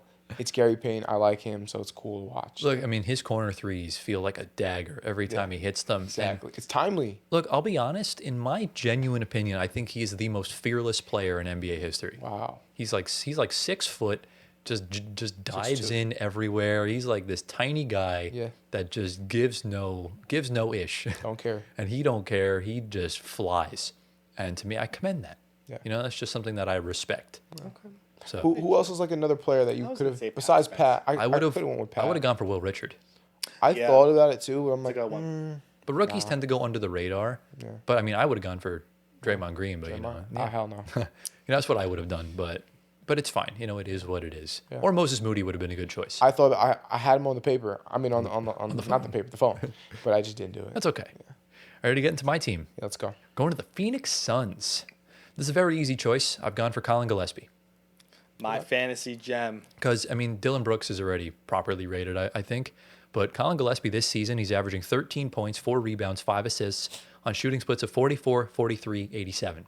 Yeah. Last year, he was averaging 6 points, 2 rebounds, 2 assists on 43, 43, 86. So kind of the same efficiency, but the fact that he's maintaining this on higher usage as the starting point guard, again, kind of the same situation as Cam Spencer. You know, Phoenix needs a point guard. Devin Booker, love Devin Booker.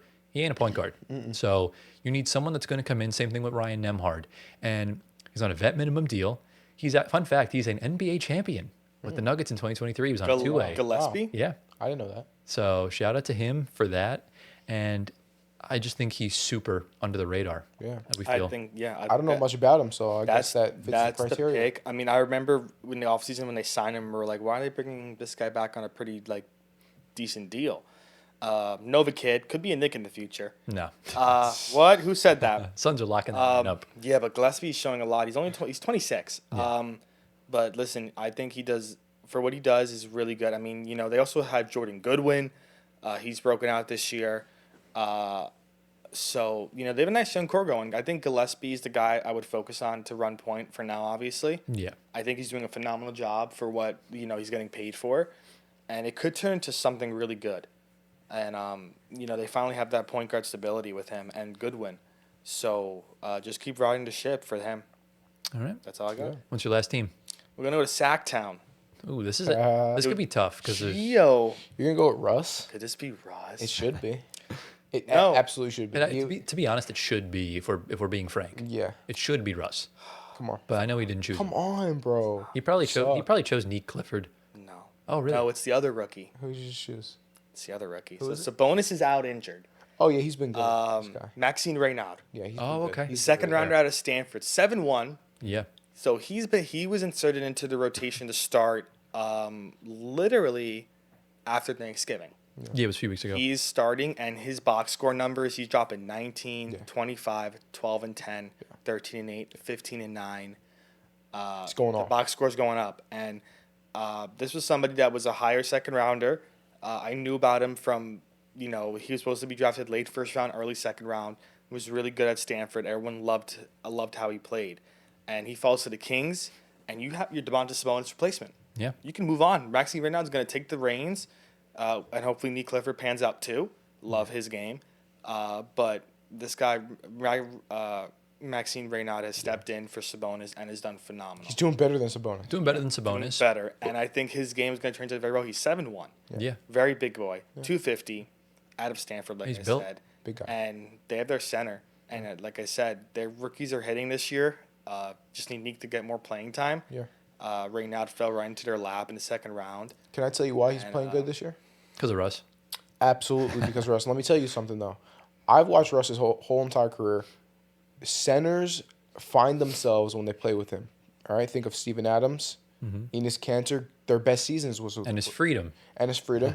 Their best seasons was with Russell Westbrook. Yeah. We can move on to a bunch of other teams. I'm not going to get into it right now. Yeah. But basically, Russ is probably one of the best point guards that this guy could have early in his career to help with his development for the Yeah, future. I mean, listen, I they think were it should be Russ. He's the most underrated on the agree. Kings right now. listen. I mean, they were running out Achua and Saric before Reynaud, and then Reynaud comes in. You guys play your rookies, man.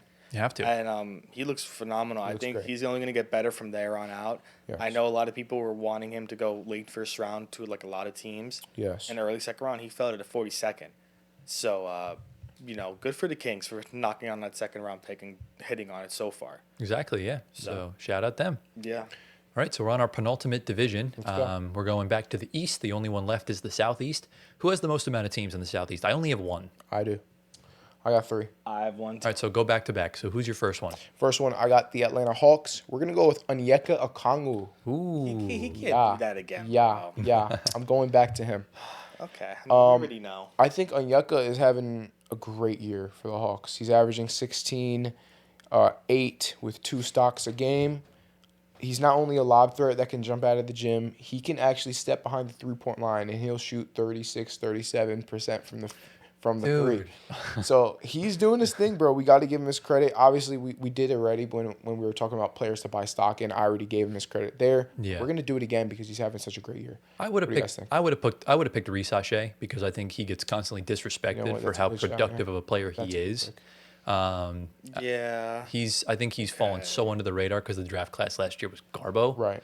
But That's look, a good pick, yeah. I think in all honesty, Okongwu would have been my third choice. I would have picked Reece Sachet, and I would have put Keaton Wallace ahead of him too. He Okay. hasn't been okay. Keaton What do you Wallace has think? been steady Alright. hands at point guard. But look, I Okay. don't hate the Onyeka pick at all. No, not at all. Especially because he's technically not the starting center, but he is now that Porzingis is going to be out for a while. Yeah, Prayers exactly. to him. Right. So, not bad though. Should I get into my next team? Go for it, bro. All right. So now we have the Miami Heat. Okay, so I picked Jaime Jaquez for this one. You just did your same exact two from the last time. I had to, bro, because I have to show the people that I know ball at least a little bit. I may be a casual, but I know ball. So I invested in these guys, and they're showing out right now. I think Jaime Jaquez is still under the radar. People like when you think of the Heat, you only think of Bam, you think of Hero. You don't really think of Jaime Jaquez. He comes later on.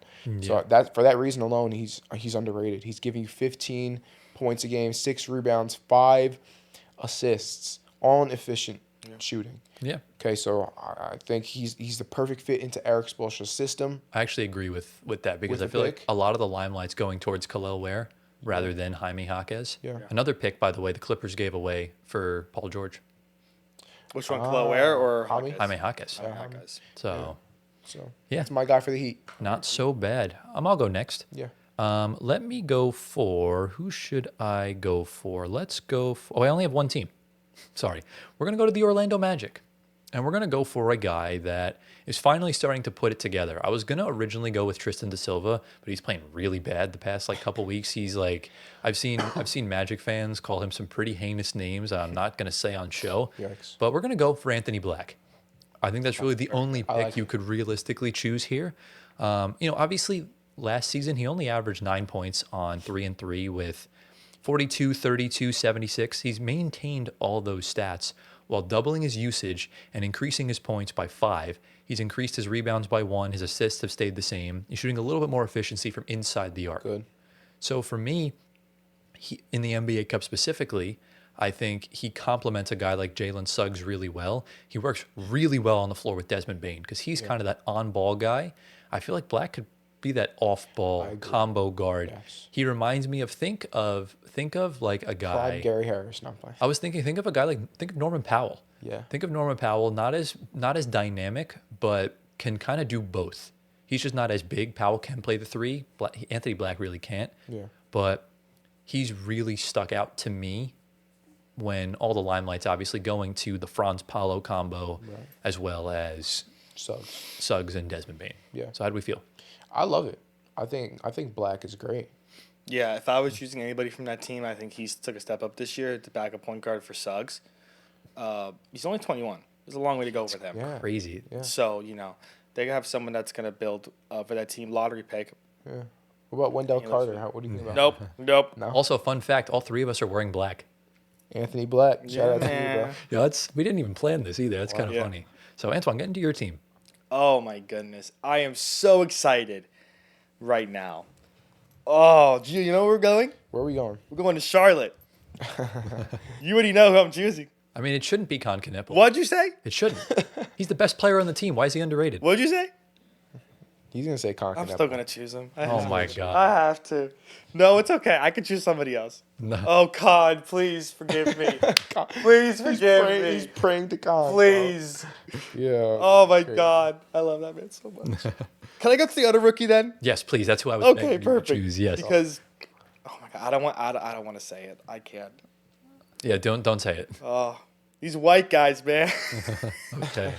They're hooping right They're now. balling. But listen, Sorry for the headphone warning, by the way. when there was draft night, I was shouting this guy's name. And you were like, who is this? Who is the what? Ryan Kalkbrenner. Yeah.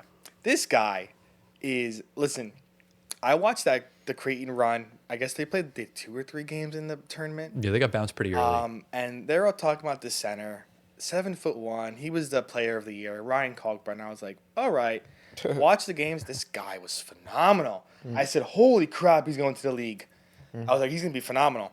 And, he wasn't going to be a higher draft pick. They were saying late first round, early second round, whatever. Falls into Charlotte's lap in the second pick of the second round. And I was like, that's your starting center. Hands down right there in Charlotte. Forget about Moussa Diabate. Forget about Grant Williams. Remember that name? Yeah, get him out of here. Yeah. I was like, Kalkbrenner is the starting center. Hands down, first game. And Tyler was deferring to Moussa Diabate a little bit. You were like, I don't know who this is. But listen, this guy, What's he doing? What's he averaging? Kalkbrenner is, he's putting up 9 points a game, 6.5 rebounds. All of his points are on layups to dunks. That's why his field goal percentage is at 80%.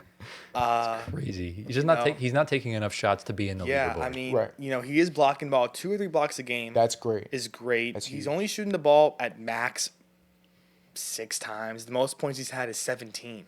He hasn't gone past 17 Right. so far.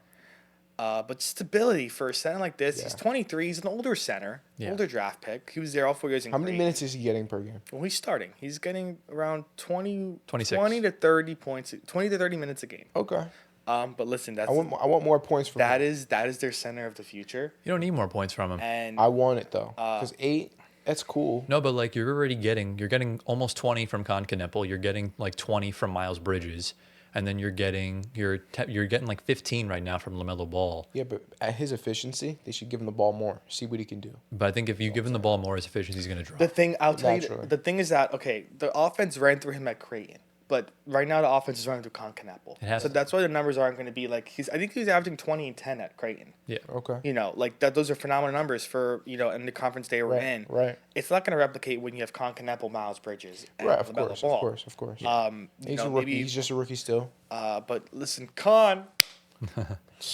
His 2-point percentage, by the way, is at 81.5%. Yeah, that's good. Okay. Nuts. It's probably mostly all like putbacks. It's, and, like, it's dunks. literally just he is what they like Giannis they called run and dunk man. He is stand and dunk man. Stand and dunk. That's literally all he does, and I think that's the best possible pick. There really wasn't. I guess maybe Colin Sexton in some atmosphere could have been an option, but Why can't it be Concanapple? I mean he's literally the best He's the player. on rookie of team. the year. Exactly. So why is that underrated? Oh, Yeah. because everyone's saying Concanapple at 4 is a bearable pick. He's not gonna be good. Randos. I knew how great I'm standing on business, bro. This This is is what the we first do time. here. Anyways, Good I'm job. gonna stand on the water. Gio, get into your All right. final team. Final team is the Washington Wizards. Keyshawn George. Is it Keyshawn? Keyshawn George. Keyshawn Not George. Keyshawn? No, we were pronouncing thought it it wrong the was. whole time. Yeah. Yeah. Okay. Keyshawn George is having quietly a great season in Washington. Obviously, we don't watch Wizards basketball.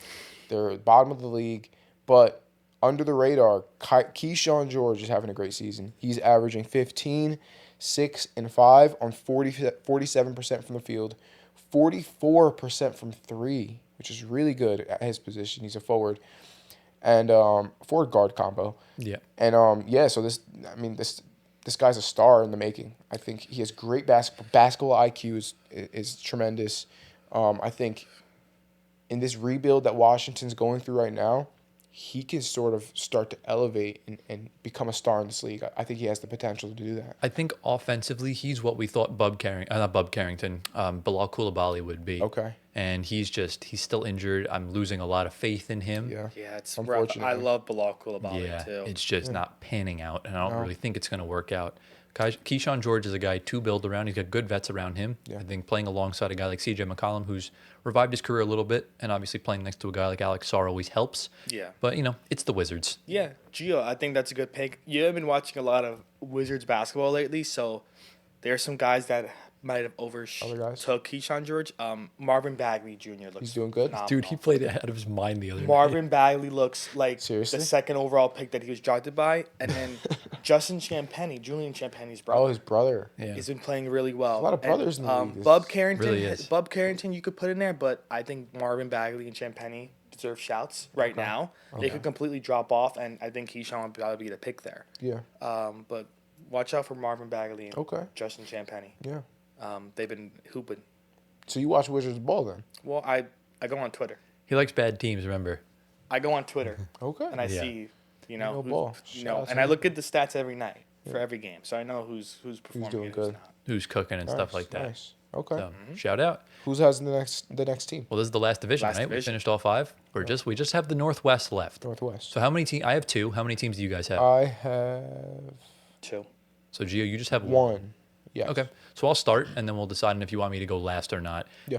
So let's go to let's go to the Portland Trailblazers. There was a ton of options we could have gone for because they are a pretty low key team. Obviously, I know they got some star power inserted with Damian Lillard coming back next season. Obviously, Drew Holiday's there playing well. Was going to originally go for a guy like Toumani Camara, but he's kind of teetered back down to earth a little bit. Yeah. I'm going to go for a guy that revived his career completely, and that is Jeremy Grant. Let's go. What a turnaround. Let me just, last season, 14 points, 4 rebounds, 2 assists, 37, 37, 85 as a starter. This season off the bench, 20 points, 4 rebounds, 3 assists on 44, 40, 86 shooting splits. Incredible turnaround. And to me, he's clearly been the bright spot here.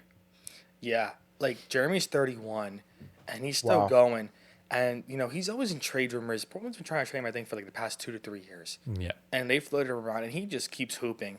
And his value is not decreased. Talk about a vet that just still is going strong. And props to him. I mean, even in Detroit, same thing there. He was going. before he got moved to Portland. Yeah. And I'm a big fan of Jeremy Grant. I think Me he's too. a really pure shooter and scorer for what he does. He could help out anybody if he does get moved. Finally, we'll see if he gets moved. If not, keep him. Of course, he's a good building piece with Drew. But that's a good pick. I have no issues with that at all. Oh, perfect. Yeah, I agree with that. I love Jeremy Grant ever since his OKC days. So He was supposed to be on the overrated episode last week based on how we thought he was going to be. Right. But he's proved us wrong. Right. So, all right, Antoine, get into your second team or your first team, I guess. Yeah, so I'm going to go to Minnesota. Minnesota. I'm going to go for somebody here that was coming off the bench last year, a newly acquired Timberwolf. It's gotta be. Now he has inserted himself into the starting lineup and has started every game so far. Someone that's very near and dear to my heart. Devo. It's Dante DiVincenzo. Yeah. My God, I want this man back on our team. You don't need him. You really don't, I bro. really I don't love need him. Dante. I love him. That's the pure shooter we needed on our team. We had him. But Dante has taken over point guard duties. Sorry, Rob Dillingham. That's ridiculous, honestly. And the stats are back to Dante numbers, around 13, 14 points a game, 4 rebounds, 4 assists. The shooting splits are 41.5, 38, 82. He was shooting closer to 40% on the Knicks, but that's okay. It's still around that area. This is his second highest scoring season. The first one was the Knicks. He was averaging 15.5 points. I think he's going severely under the radar. I know his name is in trade talks, and the Knicks do want to bring him back. If that works, I don't know. We'll see come trade deadline time. I've been seeing it in Knicks news and Knicks reports that they're working to just bring him back. Because I really think they didn't want to part with him, but they kind of had to get that trade done. Yeah, you had to. Even though you shouldn't have made that trade to begin with. Yeah. So, listen, if that comes back to the Knicks, I'll be a happy man. But just from how this team is right now, I think he's gotten his name back out there. Yeah. And everyone was kind of writing him off last year because he was not performing well, and he's starting every game and taking over for Conley and taking over for Rob. Yeah, I agree. Shout out Bones Highland as well. Yeah, Bones is coming Played up really too. well the other night. Playing good. Yeah. But yeah, I mean, look, Devo was almost a shout for overrated going into the year. And again, just like Jeremy Grant, he's kind of proving everybody wrong as far as that goes. So I really don't have much issue or anything. I mean, with like, that. I could have thrown out like Terrence Shannon, but no. Johan Behringer, Yeah, but I mean, he I hasn't would have done picked much. Rudy because I think he's criminally disrespected. But I'm not going to get into an argument with Gio about it. I think he is the most misunderstood player in NBA history. Definitely not. But anyways, Gio, do you want to get into your team? Let's please. Let's please. All right, so we got the Oklahoma City Thunder. I have gone with A.J. Mitchell for my most underrated player. What'd you say? That's literally the only player. It's the only player, right? Yeah, I would say so. So A.J. Mitchell, he provides great backup point guard play when SGA is out of the game. They're pretty much still an outstanding team, both offensively and defensively, because of this guy. Yeah. Right? So he's a super pesky defender. He gets you like 1.5 to 2 steals a game. And he provides you with 14 points a game, 4 assists, 4 rebounds. So he does it all. The dude's a pure hooper. He's a scorer. He's a lefty.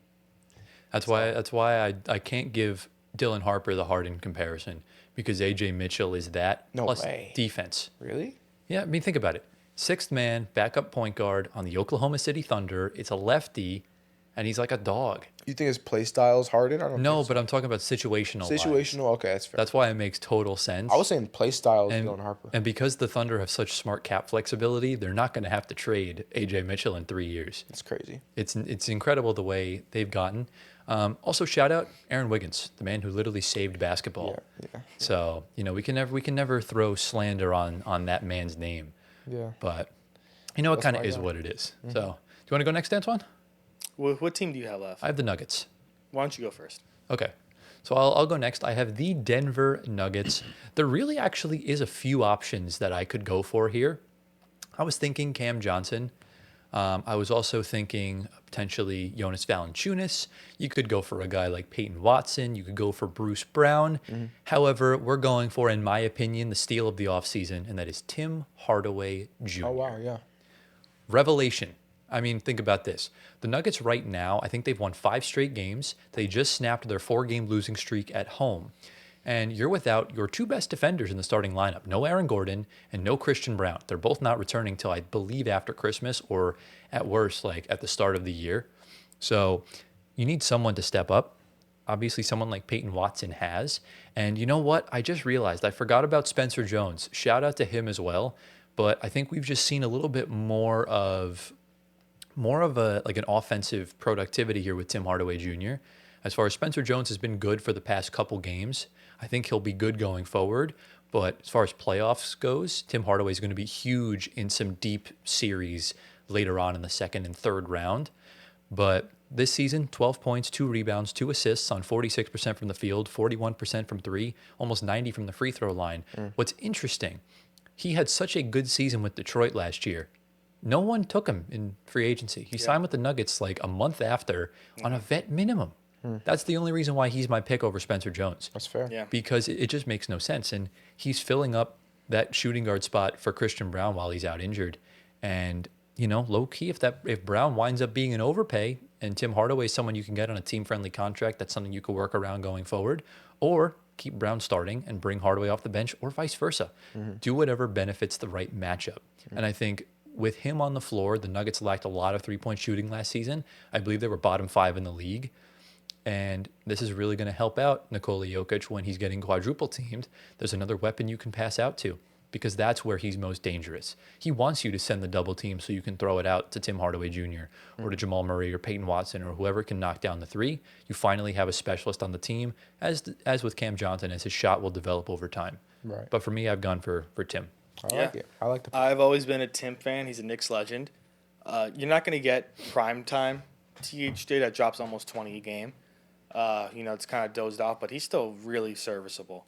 And he's one of my favorite players to watch. I mean, he was there when I was watching. Like, he was a little bit towards the end of the Melo days, towards after Melo days. Yeah. And he came back to the Knicks after he left. So, and we loved him for that. He was one of our favorite players and one of my favorite players, too. Yeah. Just very, very notable, very serviceable, had a really good career at Michigan.